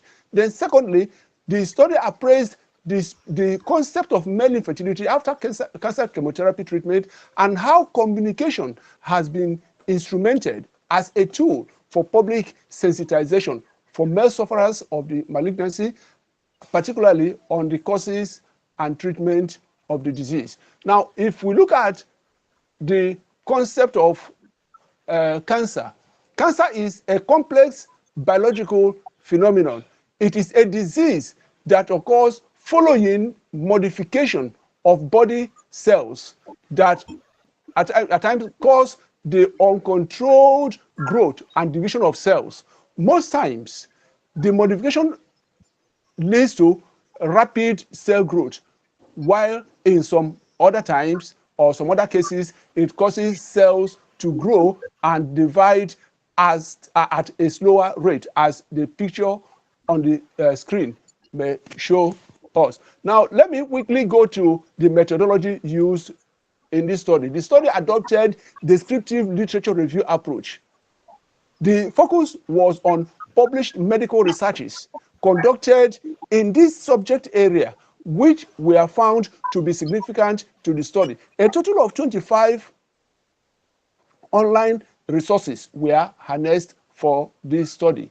Now, let me quickly go to the findings. The study established a significant correlation between communication and infertility aspect of cancer chemotherapy in the desire of the survivors to father children of their own after the treatment. This finding is situated in the belief that communication forms a vital tool for healthcare delivery. Hence, the need to accentuate caregiver and receiver interaction during and after the treatment. Although the issue of cancer and the chemotherapy treatment thereof have attracted an avalanche of literature, probably because of the terminal nature of the disease, there still remains paucity of works, academic works, so to say, literature, on the communicative aspect of the healing process of the disease, or the disease should attract, at least in helping to situate the minds of the sufferers before and immediately after receiving the treatment. And thirdly, communication is implicitly relevant for public sensitization, particularly for male sufferers, survivors, and significant others who may, at one time or the other, have the risk of suffering from this disease. In conclusion, men wishing to have their own children after this cancer chemotherapy treatment need information. And the mainstream media and the digital platform could be used to make such information available, quantity and quality wise. Content creators, social media influencers could be adopted into this to help make available the information that they need to be adequately and appropriately communicated to them, so that when they have this information, they'll be able to make a choice whether they are going for radiation therapy or for cancer chemotherapy treatment. But this is that at least it will help to condition their mind. It will help to condition their mind about the fertility or infertility thereof. So recommendations. Regarding male infertility following chemotherapy, stem cell therapy will be necessary to generate male gametes that may represent a promising treatment strategy and invariably improve fertility in the male survivors of cancer. Media campaigns with chemotherapy sensitization inclusivity is suitable in media content programming to condition the minds of male cancer chemotherapy patients for improved health and well-being that could assist them overcome infertility and cancer chemotherapy treatment. And lastly, public sensitization through digital content creation on male post-cancer treatment arising from chemotherapy will be necessary to enhance adequate knowledge on fertility after treatment, particularly using the new media platforms. This will, however, be in line with relevant health care delivery system. Thank you. All right. So thank you so much again for a very insightful presentation, because definitely chemotherapy is the first step regarding cancer treatment, and this particular thing that it causes male infertility. But definitely it was wonderful to listen to your presentation. Definitely, just because one line sum up I would like to give that you have talked about that you use literature review method. I would suggest in future, just because that is the only research method, sir, that you have used in your research paper. So you can give some statistics and findings of international cancer organizations, because I hope that will make your literature review much more robust and much more credible and authentic. There are a lot of, like WHO is there, then I think some international agency for research on cancer. So what are their findings and statistics? What do they say about infertility? Yes. Hello, I didn't get you clearly. Maybe in future, because we are running extremely short of time, in future you can just incorporate in your research paper the literature, some statistics and survey reports and findings dealing with some international cancer organizations, because this is something very important. You're talking about male infertility. Very important, sir, and very good, and how that is caused because of chemotherapy. So you can substantiate your findings, your studies of literature review on some international credible cancer organizations or research institutes. So there are a lot of research institutes regarding the international cancer studies and all. So that would make your literature much more exhaustive. So now, moving further, just because we're extremely running short of time, I would like to request the rest paper presenters, you have to wind up your presentation maximum 2 to 3 minutes, because we have already come to 1:15. So therefore, I would quickly take up the next paper presenter. You can please wind up your presentation in 2 minutes. So I would just call out the name quickly. So do we have over here? Ma'am, can we take Chavi first? Who asked her? Chavi. Yes, of course. So Chavi Mathur, Gender Narratives in Rural India, Analyzing Women's Stories via Pari. Yes. Yes, ma'am. I'm here.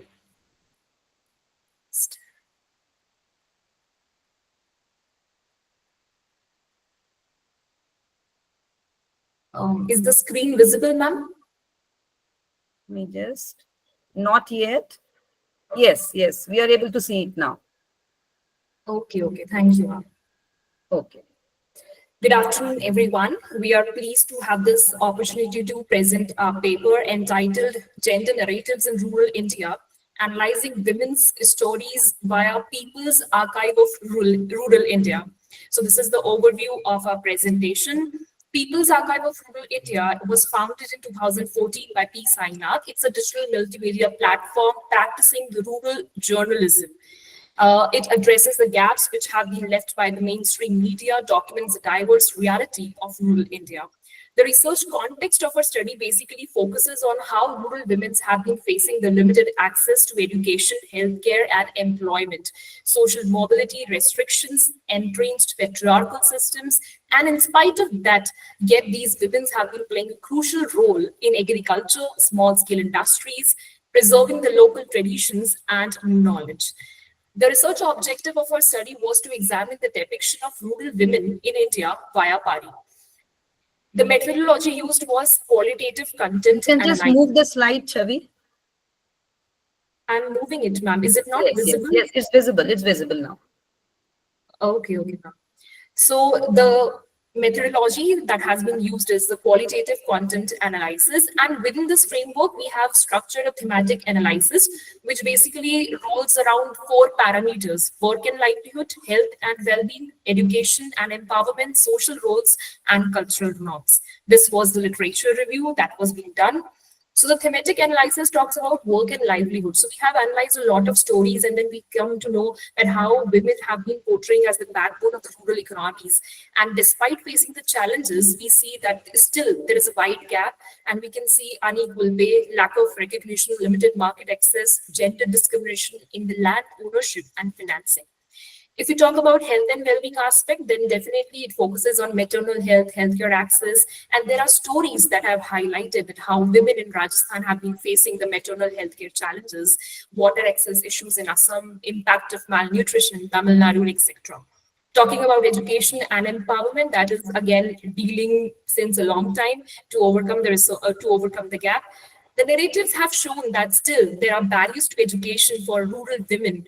Transformative potential of education and literacy still lags behind. Women have been trying to overcome the obstacles to pursue the education. Talking about the social roles and cultural norms, then definitely rural women have been the preservers of cultural traditions. They are the agents of social change and many more things. The key findings straight away talks about that how this people archives of rural India have been playing a nuanced representation of rural women's life. It portrays how women has been so active participants in social, economic, and cultural spheres, how it has created a counter narrative to the mainstream media stereotypes, amplifying the voices traditionally marginalized in national discourse. The discussion has highlighted that how the People Archives of Rural India has impacted on the perceptions in portraying the rural women. It has documented the stories that might otherwise be lost. It has helped in developing the communication because stories provide insights that can guide the policies and governance system. It has developed a gender-sensitive approach, and this digital archiving has created a permanent record of evolving the rural realities. So we need more such archives for storing the stories. So yes, finally, the conclusion is that it has played a vital role in elevating the rural women's voices. It has been a platform for supporting the stereotypes by portraying women as strong, resourceful community members. Storytelling serves as a powerful tool for development of communication. Narratives provide insights for more effective gender-sensitive rural development, and People Archives of Rural India works highlight that how importance of recognizing rural women as crucial agents of change it has been. So thank you, ma'am. All right. So thank you so much, Chavi. That was again a good presentation, very much finished on time. Definitely, we all are aware of the constructive efforts of Pari and Sainath sir. Yes, They have been the recipients of many awards also. So Yes, a yes. very constructive organization which has worked in the area of real grassroots women empowerment, showcasing their problems, bringing it forth, and definitely talking about their narratives and storytelling. They are really worth appreciating. Yes. So that was very wonderful. You have used content analysis method. And I think as a part of content analysis, you might have focused exclusively on Pari and their narratives. isn't Yes, it? yeah. How they Yes, focus ma'am. and discuss about. You have identified the 4 areas also. You Yes, know, the ma'am. health, Yes. the livelihood. Maybe that was good. It was wonderful to listen to it. But then extremely, we are running short of time. In future, maybe I think Raphael sir would also carry the same opinion, just because time is very less. In future, maybe you can somewhere substantiate this method coupled with some other method also. But then definitely when we talk of qualitative, content analysis is a very significant method Yes, as a ma'am. part of and the thematic areas, as well as thematic narrative analysis. So these all methods are definitely used. So again, wonderful, good presentation, Chavi. We look Thank you, forward ma'am. that you can furthermore incorporate some more methods also as a part to it. Yes, ma'am. Right? Thank you for your suggestions, ma'am. Thank you. Okay. So thank you so much, Chavi. Now we can move over to the next paper present. Ma'am, I can we take think, Soma Wadhwa? do we? Soma, yes, yes. I think we can take up like this. The presenters who are there, we can call them. Yes, Soma, you can please come. Soma Wadhwaji, Yeah, you can hi, come. hi, hi, hi, hi. Okay, so the topic of your presentation is intersecting barriers to financial access, exploring the banking challenges faced by Muslim women in rural India. Over to you. Yeah, hi, thanks. I'll try and be as quick as possible. Like we're all in media, so all of us know about reporters' luck. I think this paper of mine has had researchers' luck. I started out by researching something on an adult literacy program. It took me to an area where I stumbled upon illiteracy and a correlation between Muslim women, and then I found this fora to present it at, where Madhuranjani Chakraborty spoke about, a positive correlation between educational attainment and digital literacy. And then Shruti Mehrotra spoke about Mahila e-hearts and helplines. And Dr. Raphael and Dr. Mukherjee have been continuously picking on so many things that are to do with my no, if you don't mind, can I just, because I've made some changes, may I present my may I please present my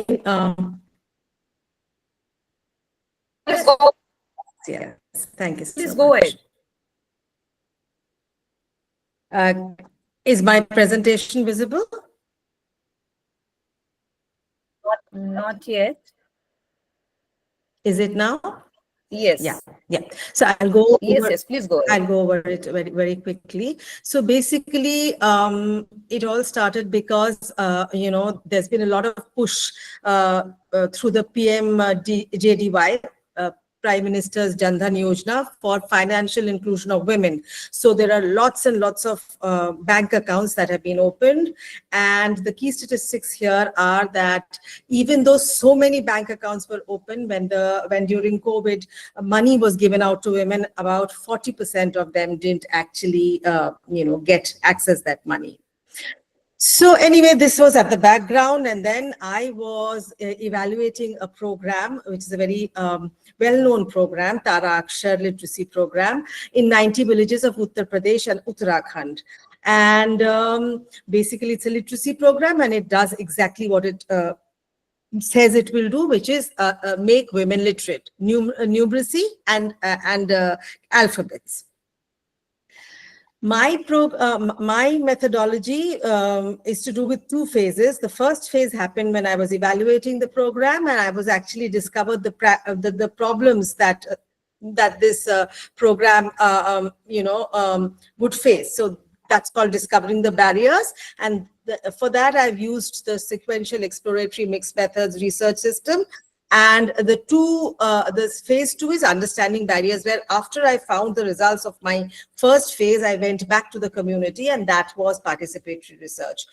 So for the first part, I have 623 women in the treatment group, and statistically significant 308 women in the control group. And the thing is, of course, and there was also a part of qualitative research to the first part, which was purposeful sampling and through stakeholders. So what I did is I sneaked in some questions to do with financial inclusion in the surveys that I was conducting on literacy and numeracy. Now, they were very simple questions. Do you have bank accounts? If yes, what is the name of the, whose name is the account in? Do you know the name of your bank? Have you transacted in your bank? Imagine, and then some simple questions like 1,000 rupees you have to give it off. So this was much to do with banking. Now, the interesting thing was, what I saw is that the neo-literate women, the women who had been through the literacy program, were, they had transacted much more in their, though everybody had accounts because of the PM Jan Dhan Yojana, but only the neo-literate women had really actually accessed it. And when I started looking at what happened, then it was clearly the fact that they were being able to sign their forms, read the passbooks, go to the bank. Like Raphael sir said, it had a lot to do with self-confidence after you can sign your names and things like that. So they were opening their personal accounts. Now, after this, I went back to just my treatment group and said, okay, let me look at the differences in my treatment group. Is there any group that is more financially inclusive than the others? And yes, I saw one of the groups had less financial inclusive than the other two groups. And this group, when I went in studies, was in a Muslim dominated area. So it had something to do with the fact that the Muslims in that area, who had actually topped the numeracy and the literacy scores, were the least accessing the banks the least. And so my conclusion to this part would be, yes, there were a lot. I went back and I did a qualitative, and yes, digital inaccessibility was also a part of the barriers that were outweighing the literacy gains when it came to financial inclusion. Now, the second part, when I go back and look into the community and share my, sorry to interrupt. Soma ma'am, if you can quickly wind up your findings. Yes, I understand. I think I'll just, okay, maybe I should just look at the, maybe it's just, so it is very unfortunate that it's such a lovely gathering. But yes, I think that there are some communities that are very insular, and the digital divide might be adding to their insularity because it's always double marginalization. But I think here the problem is the solution. It is through the digital we can also reach them. So it's a dichotomy, really. It's a conundrum with two ends, and solution and problem are in the same place. As more and more we are using, somebody said, the net and the smartphones to access banks, we are leaving some people behind. But those who are being left behind can only be got through the digital. Yeah. Okay, so thank you so much, Soma Bhardwaji, and extremely, because it was again a wonderful topic, and we really regret the fact that even Raphael sir is also here and me also. I would love to, yeah. Yeah, we really look forward to asking questions also, because when you all people are presenting on such a variety of topics, dealing with the various facets of the topic of today's technical session, and we can find a very good basket of topics which are being so much presented. Echoing of intersectionality. Yes. Yes. I must congratulate you. Yes. Yes, so definitely I know Raphael sir also would be willing to come up with many questions, and me too, but we are running short of time. But then definitely one again very interesting insightful topic that we have discovered and dealt with, Muslim women, because you noticed it later on that when we talk about banking, financial literacy is the broad term, and we funnel it down to banking literacy, and definitely you found that there was a noticeable divide in terms of having knowledge regarding regarding these banking procedures and all, specifically prevalent among the Muslim women. So I am quite hopeful and optimistic that the findings of your research paper might have come up with good recommendations as to how we can adopt certain corrective measures, because a research paper should always give us a direction. On the basis of this direction, it should initiate some policy formulation, formulation. So that My is the last slide was on the call for action. I've actually presented yes. Yes. Very good, very Sorry, good. So yes. that is really the true quality of a researcher. So I appreciate you for again coming up with a insightful presentation. Thank you. So Thank you, ma'am. thank you so much. So now we move over to the next paper presenter of the day. Ma'am, can we have Meha Jaiswal next? Yes. So we can have the next Thank you so much. presenter for today. Thank you so much, and good afternoon, panelists, and good afternoon. Thank you so much for giving this opportunity. I would start with my paper straight. Let me just share my screen.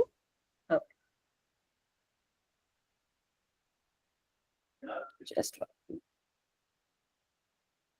Oh.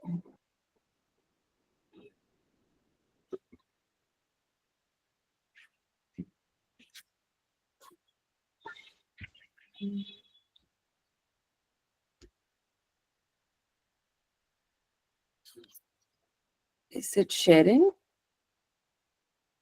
No. Yes.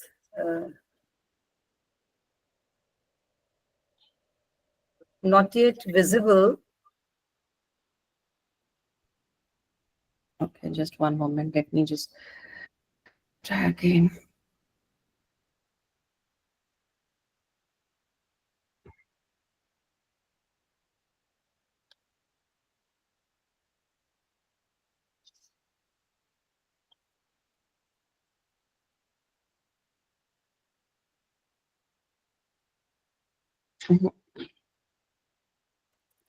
Okay, let's not waste time. So if another speaker can come, and I just meanwhile you can go ahead. Yes.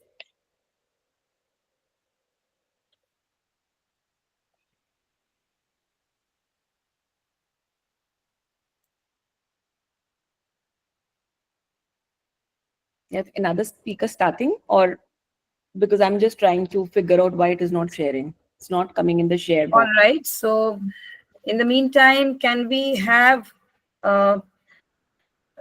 this amazing gospel, and Raphael sir is there, and Ani Afam, utilization of smartphones for pictorial communication among undergraduates. So do we have Ami's gospel as well as Raphael sir is here, and Ani Afam and Abum Chukwu?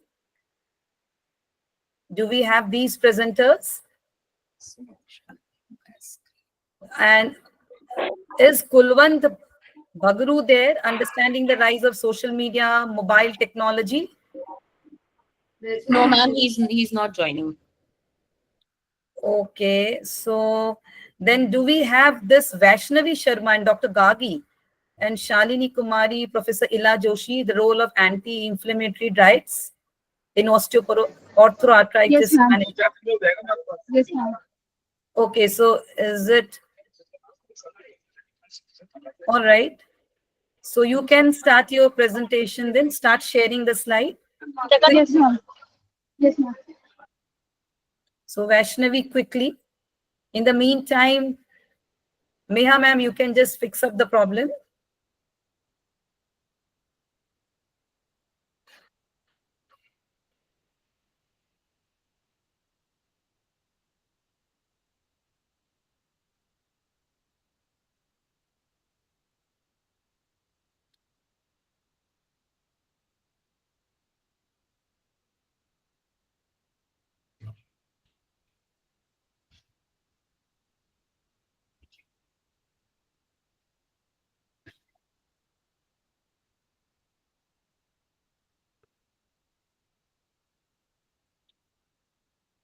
Yes.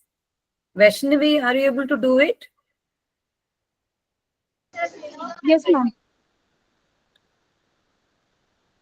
Or Meha Jaiswal, is your problem resolved? I can share Meha's PPT if she wants. Yeah, please, if you could. I'm not able to share only on the screen. It's not coming on the share window. Uh, Babita ma'am, do you have the PPT? Maybe first we will take a Vaishnavi, and in the meantime, Yes, maybe ma'am, your I PPT have can be the shared. PPT. Yes. If Vaishnavi is taking some time, we can start with Meha. I've Yes, already thank you shared the so PPT. much. Thank Okay. you. Okay. All right. So my presentation is all about pedagogical practices in online higher education for media and education. And what happened today, when we look at our economic survey, 28% is the enrollment for higher education. It's a massive chunk in India, which is right now not even enrolled in higher education.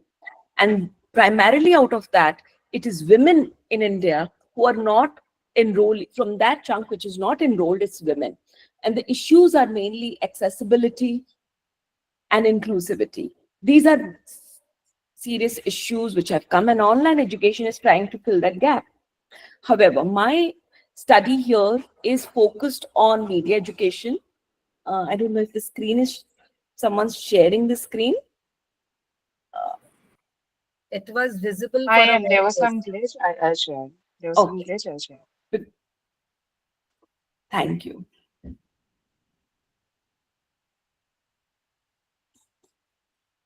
Thank you so much. So technology will never replace great teachers, but technology in the hands of great teachers is transformational. That is what my objective here was, that, okay, how are we looking at, this was a online teaching methods. How are these helping practical skill development? And what are student perspectives on online learning and employability? And this was mainly a descriptive research with 100 faculty members across various universities and approximately 187 students from media colleges. I proceed with what is the Indian context here, which I just narrated. Now, online education facilitates better access and inclusivity, and it is only here to grow. Even if we don't want online education, our students to be, learning on that platform, but they are here. It's here to stay.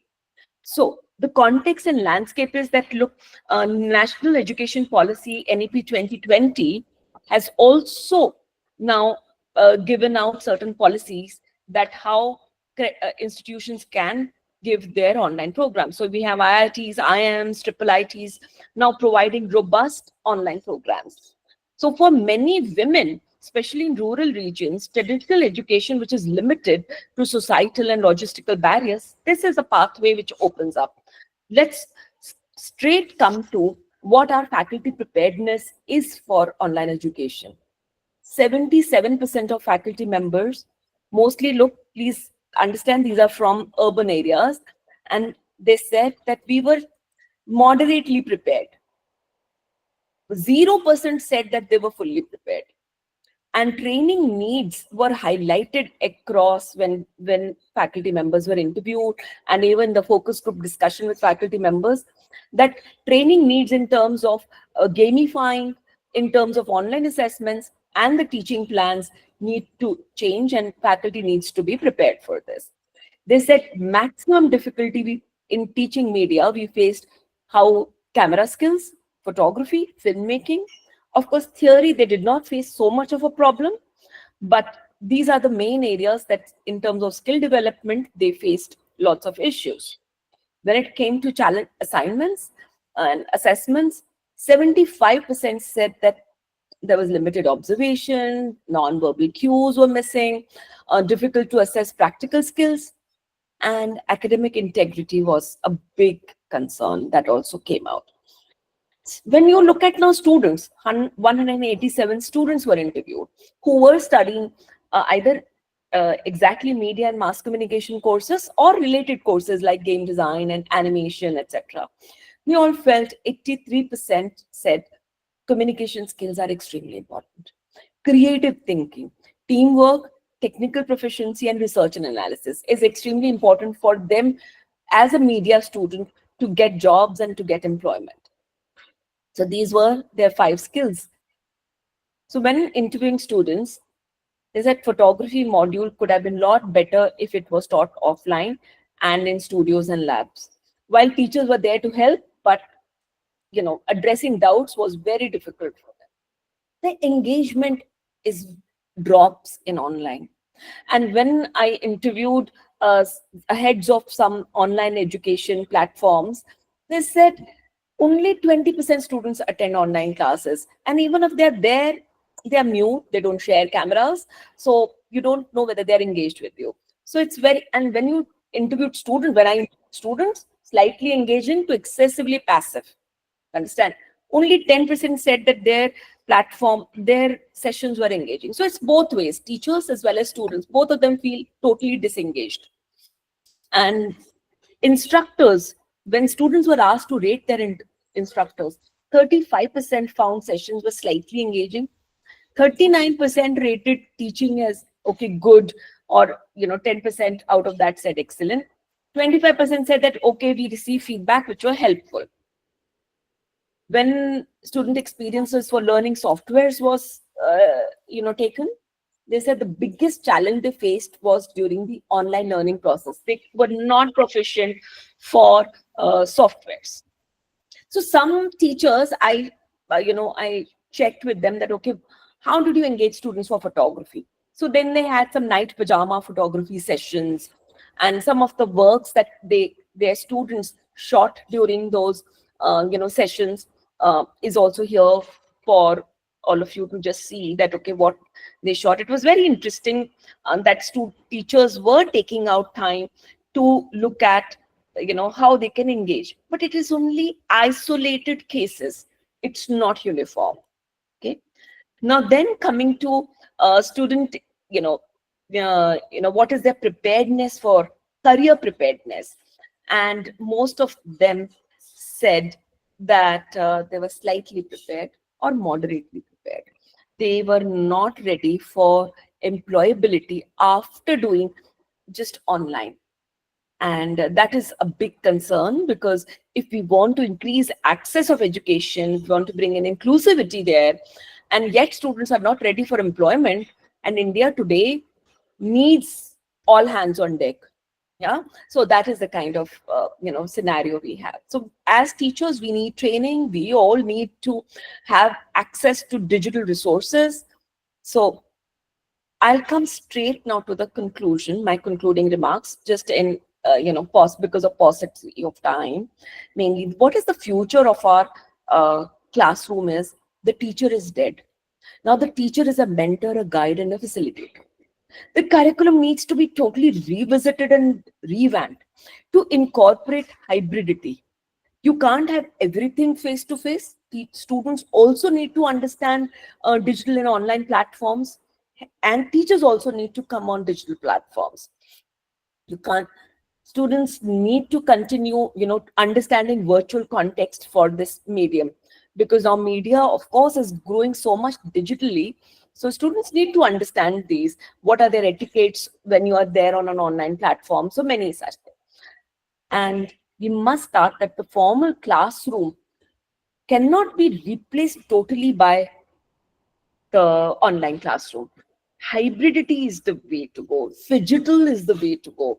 So that is what we need to invest in virtual reality and augmented reality platforms, integrate that in on our online platforms. I interviewed some of the edtech guys, and they had some 62,000 students that I'm they were sorry, teaching, Neha, ma'am, but and I'll have they are to investing interrupt very thoroughly. you at So 1:45. absolutely, Another this is session my is last. starting. This is my And last statement. Hybrid and blended education is the new normal. okay, Thank you so so much. All Thank you. right. we can move Uh, forward. And I would so request we can people have to please quickly do their presentations, because it's already 1:43, and then 1:45 you're supposed to start the next technical session. Ma'am, should I so we can share have my? Vaishnavi. Vaishnavi, you are there. Yes, ma'am. Should I share my screen? Okay, so please do it fast, and I Yes, would ma'am. request again in 2 minutes, just wind it up. Yes, ma'am. Just the major findings and the conclusion in 2 minutes. Yes, ma'am.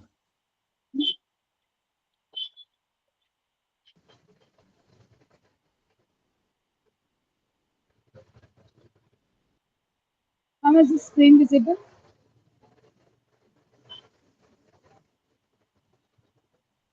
Ma'am? Begin. You can begin. It's not as yet visible.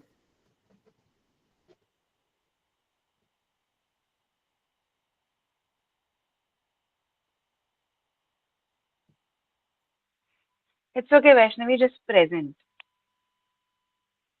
Ma'am, good afternoon, everyone. So my topic is the role of anti-inflammatory diet in osteoarthritis management among the postmenopausal women. It is a review paper. It's on basis of global burden trends under the supervision of Dr. Raji Saxena ma'am, Dr. Ila Joshi ma'am, and Shalini Kumari. So what is means like osteoarthritis. It is mostly it is a common form of degenerative bone diseases, which is taking step very ये काफी मतलब ये progressive disease degenerative joint diseases है जिसके अंदर cartilages losses रहते हैं काफी सारे और जो जॉइंट्स रहते हैं उनमें जो कार्टिलेजेस लॉस रहता है उसके अंदर जो न्यूट्रिएंट डेफिशिएंसीज फॉर्म करती है and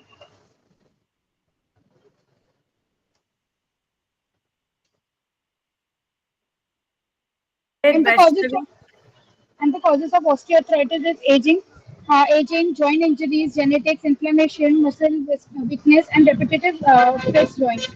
And the relation between the hormone for osteoarthritis and postmenopausal women is the low amount of phytoestrogen and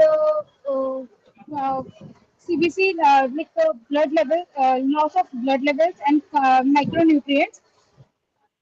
And the finding to diagnose the osteoarthritis through X-ray, MRI, or blood test, and especially for females, it is we are functioning on the BMD, and Mediterranean diet is necessary for the osteoarthritis.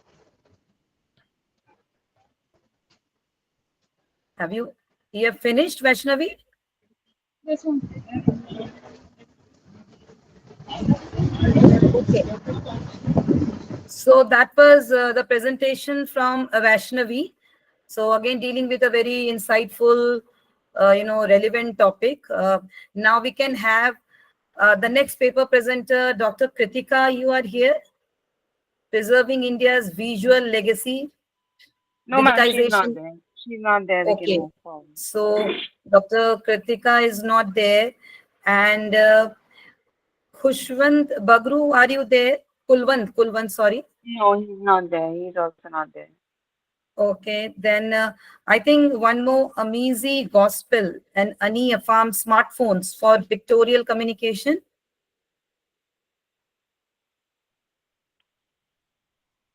Along with Raphael sir, Gospel, Ani Farm, utilization of smartphones for pictorial. I think the presenter is having some network challenges. He comes and goes, Afam Ani is supposed to do that presentation. But I can see he comes and goes, he comes and leaves the platform. Right. But he's facing some technical problems, sir? Yes, ma'am. Okay. So that presentation could not be given, sir. Okay. Then do we so we are finished. This one we are having application of communication in managing female genital mutilation in Nigeria. Raphael sir, you are there along with Angel and Nebolisa. Yeah, the presenter is there. Okay. So Nebolisa, please very quickly do your presentation. Very quickly, just in 2 minutes. Okay, hello everyone. I am Nebolisa Chidiogo Angel, a student of nursing department from Evangel University, Nigeria, and my co-author is Ekwunife, Dr. Ekwunife Raphael Abunchukwu. And my topic is application of communication in managing female genital mutilation. And I'm going to go straight to my objectives. This study pursued the following specific objective. One, to find out the frequency of exposure of the study area in interpersonal communication in the campaign against female genital mutilation in Ebonyi State. Two, to determine the extent to which interpersonal communication mitigates the practice of female genital mutilation in the study area. Methodology. This study adopted the qualitative approach by using the key performance interview. This KPI was considered appropriate as it afforded the researchers the advantage of engaging interactively with the relevant respondents. Research assistants, that is people who understand their language and also understand English language, were used. Then coming to the findings, from data gathered and analyzed in this work, the findings of the study are as follows. One, the study area has not had a significant exposure to interpersonal communication in the campaign against female genital mutilation in Ebonyi State. Two, the extent to which interpersonal communication um, is used to weaken the culture of female genital mutilation among the study area is very, very low. Then coming to conclusion, the study hereby concludes that female genital mutilation is a deep-rooted culture in the study area.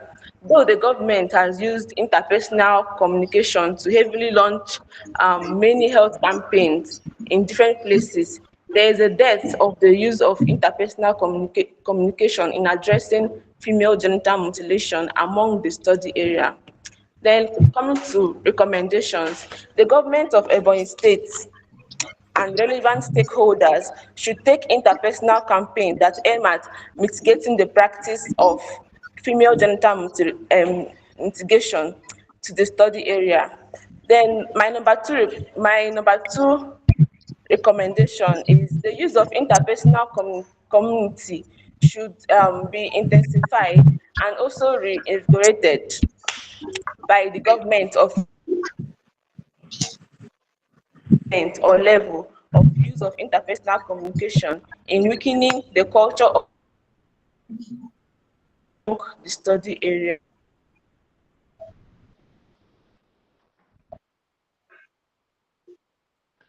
I think she's done.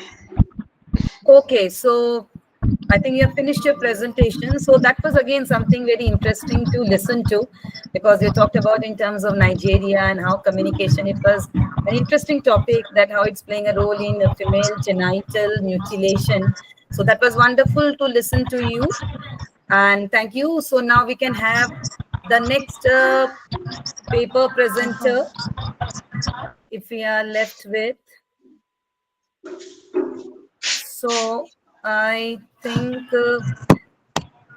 Sahib Deva Ghebare, I think you're not there. Revolutionary Social Media. Kana Gadurga, you are also not there. Women Empowerment in the Digital Age. And this, are we there? Mahesh Kumar. He is also not there. He's also not. So I'm just calling out the names again in case Babita ma'am, if we miss it out. So Mahesh Kumar, you are not there.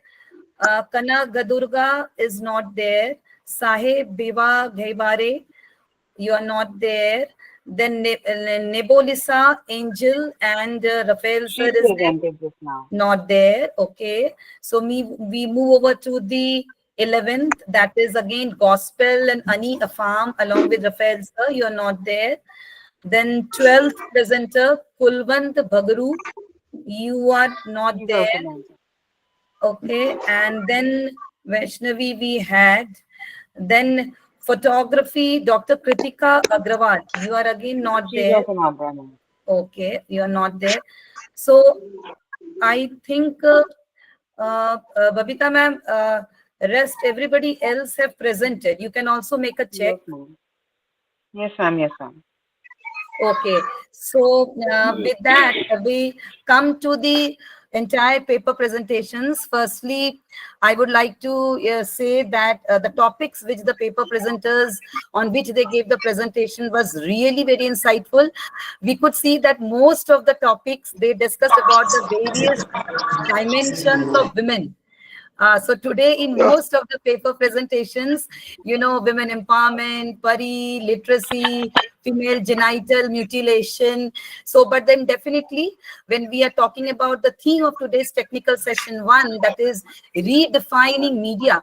Even one paper presenter talked about the technological things in the case of pedagogy, which can be used in terms of online education.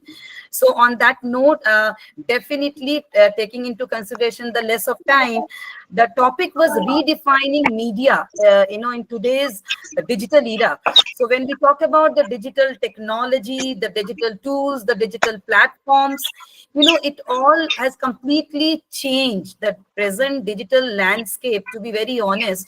It has brought about a 360-degree change in every kind of organization, no matter whether it is, organizations, private, public, media, conventional media, advertising, cinema, radio, and definitely coming down to content making, content, generation, public relations, social media, content management. Everywhere we find that digital media has brought about a storm and a revolution.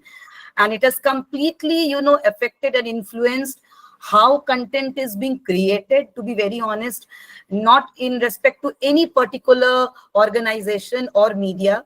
Definitely digital technology, along with AI. When we talk of digital technology, AI generated contents, and all kinds of content creation, content tracking, content analysis, content interpretation, and drawing out our future strategies and policies. Everywhere we find that digital technology has brought a complete change. Somewhere it has greatly helped us regarding how we can easily create a content, how content is being disseminated to the people, how people are consuming the content.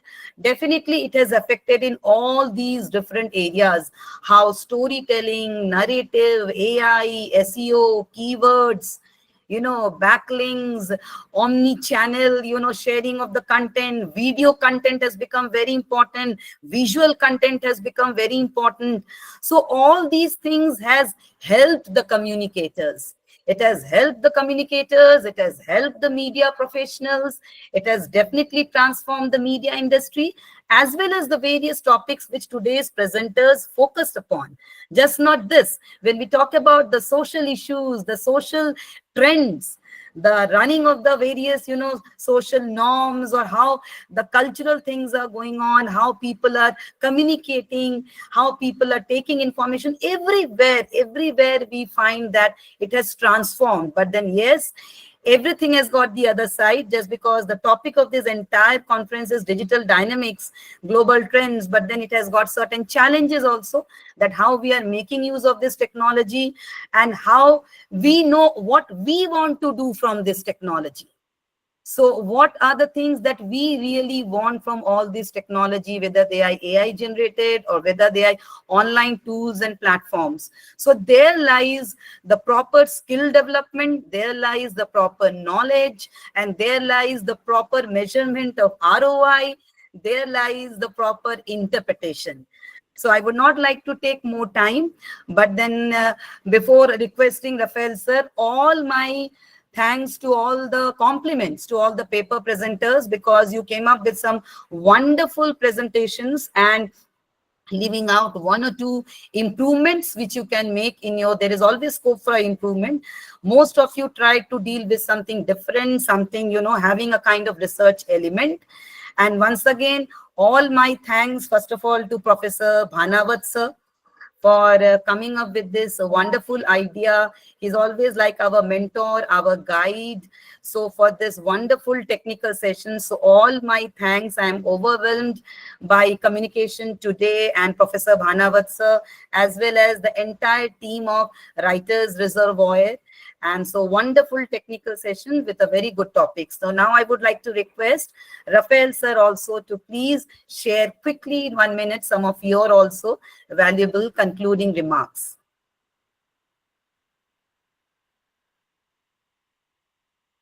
Over to you, Raphael sir.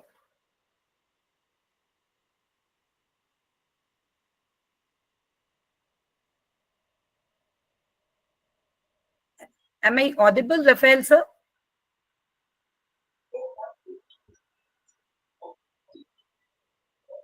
Hello. Raphael sir, am I audible? Hello. Am I audible, Raphael sir? Yes. So you can also just quickly give your concluding insights.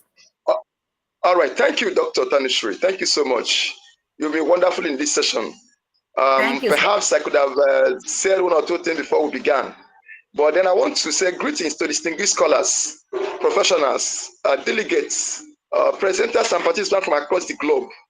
It is with profound honor and immense pleasure that I welcome you once again to all this technical session of our International Multidisciplinary Conference tagged Redefining Media and Communication in a Digital World. Actually, we have convened at a time when the landscape of media and communication is evolving at an unprecedented pace. Yeah, driven by innovation, challenged by ethical imperatives, and constantly redefined by the complex interplay of technology, society, and global events. The digital age is no longer an emerging phenomenon. No. It is our present reality. We are in it. And understanding its trajectory is essential for reshaping a responsible and inclusive future. Let us actually begin by anchoring our discussion in the reality of our times. I want to talk about the rise of generative artificial intelligence. Very, very important in this conference. Transforming communication. Few developments in recent years have had a profound impact on media and communication as the rise of generative artificial intelligence. Tools like ChatGPT, Dell-E, and Sora by OpenAI, all of them, along with counterparts from Google, Meta, and others, have ushered us into the era where machines can write, visualize, and even narrate stories that mimic and sometimes surpass human capabilities. Though that is still in doubt whether AI can surpass human capabilities. All the same, we know that AI is taking us further than we think. The lines between creator and consumer, between journalist and algorithm, are increasingly blurred. These tools are not merely novelties. They are fundamentally reshaping the workflows of content creation.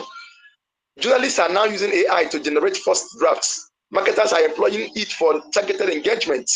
And educators are exploring its potential for dynamic learning environments. But with these opportunities come serious questions about authenticity, even as has been addressed in different papers presented in this conference, in this technical session to be precise. Intellectual property, misinformation, miscommunication, defects, those are challenges with the new technology, and the role of human agency in storytelling. As participants in this conference, it is our responsibility to interrogate these shifts. How do we maintain ethical standards in AI-generated content? Perhaps that becomes one of the most challenging issues in the age of artificial intelligence. In ethical imperatives. What does it mean to be a communicator in a world where machines can speak? These are not distant philosophical questions. They are immediate and practical. We look at the battle against misinformation and deepfakes. In my recent studies, that has been a very big challenge, a very serious one. We are witnessing the dark side of digital innovation. The threats involved in the digital age is most alarming. The 2024 global election cycles, including the US presidential election and various parliamentary votes across the world, saw a surge in deepfake videos, AI-generated news articles, and algorithm-driven misinformation campaigns. The digital world, for all its openness, has become a battleground where truth is contested terrain. Media literacy has never been more critical. As communicators, educators, and technologists, we are challenged to develop tools, curricula, and policy frameworks that enable societies to critically assess information verification technologies, watermarking AI-generated content, and embedding digital ethics in education are not optional measures. They are urgent imperatives.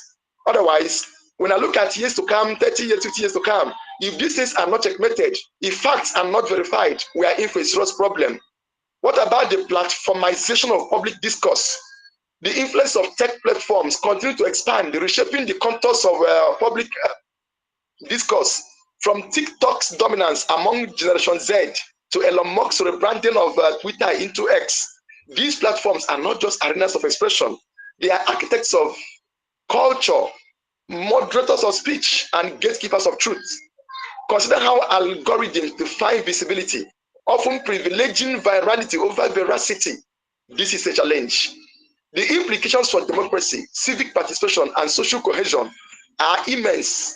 As communication scholars and practitioners, we must continue to explore alternative digital models, decentralized platforms, open source media tools, and participatory governance mechanisms that put users, not profits, at the center of innovation. As I round up this, can we take a look at digital communication and the global south? It is also vital that we do not speak of digital transformation as though we were uniform across the globe. No. In the global south, digital media has become a double-edged sword, a tool for empowerment and visibility, but also a site of surveillance, censorship, and exclusion. The increasing digitization of public services, free or rather from education to health, has outpaced digital literacy and access in many parts of Africa, Asia, and Latin America. Yet, we also see extraordinary innovation. Kenya's mobile money systems, India's digital ID infrastructure, Nigeria's booming social media activism. We must ensure that our conversations today center on equity and inclusion. That's why in this conference, many papers have actually emphasized the need for inclusivity, because in the era of digitization and digitalization, we also experience exclusion, particularly when we want to look at globalization. In all, we have to recognize the local adaptations and resist one size fits all narrative. It may not exist, and that also brings globalization in question. Thank you as I round it off here. Thank you. Thank you so much, Raphael sir. It was so wonderful to be co-chairing the session along with you as the session chair. So once again, thanks to Bhanava sir, the entire team, and now Babita ma'am, so wonderful, being the moderator for this particular session. So over to you, Babita ma'am. Thank you, sir. Thank you, ma'am, for sharing your insights into how media and communication are being redefined in the digital age. It was both stimulating and inspiring. On behalf of the organizing committee, I extend my heartfelt gratitude by presenting Dr. Ekwunife Raphael and Dr. Tanushri Mukherjee with an e-memento and certificate of appreciation for taking their time out and chairing and co-chairing the technical session. Thank you so much, sir, again. Thank you so much, ma'am. As we come on to the culmination of this technical session, I extend my heartfelt thank you to everyone who were present and who made it a success. A special note of gratitude to our esteemed session chair and co-chair. You have truly helped us see the future of evolving field with great clarity and curiosity. To our participants for participating so enthusiastically and your meaningful researches. We also acknowledge the organizing team from Writers Reservoir India and the quarterly bilingual media team, Communication Today Jaipur, for a seamless coordination behind the scenes. It's your dedication that made today's event possible. Let us carry forward the ideas that we shared today. And I now request everyone to please switch on their cameras for the group photograph very quickly. Can everyone please switch on their cameras for a group picture?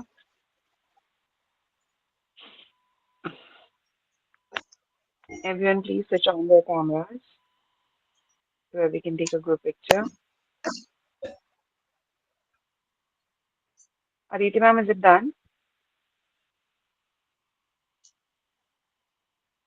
Just give us 1 minute, Babita. Sure. I request everyone again to please switch on their cameras. Yeah, we have taken the screenshots. Thank you, Raphael sir. Thank you, Tanushri ma'am. My pleasure. Yeah. The next session, we are just going to start the next session in 2 minutes. Amitabh sir and Archana ma'am have already joined. So just give us 2 minutes. We'll start the session very quickly. Okay, thank you once again for your time, and please stay tuned for the upcoming sessions for 2 days. Thank you. Have you got a photograph? Yes, ma'am. We have taken the screenshot. Oh, you have taken. Yeah. Thank you. Am I there? Yes, ma'am. We have taken now also. You're here. Okay. Yeah. Thank you. Thank you, ma'am. Thank you. Thank you. Dr. Astha, can I leave? Sure, ma'am. Thank you so much. Thank you so much for It joining. was so wonderful. I can see Vanava sir over there, Ruchi ma'am also. So wonderful technical session. So all the best for the next sessions also.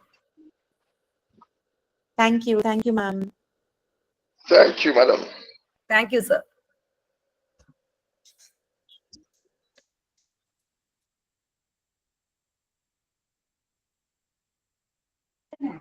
All are requested to join the link of technical session 2.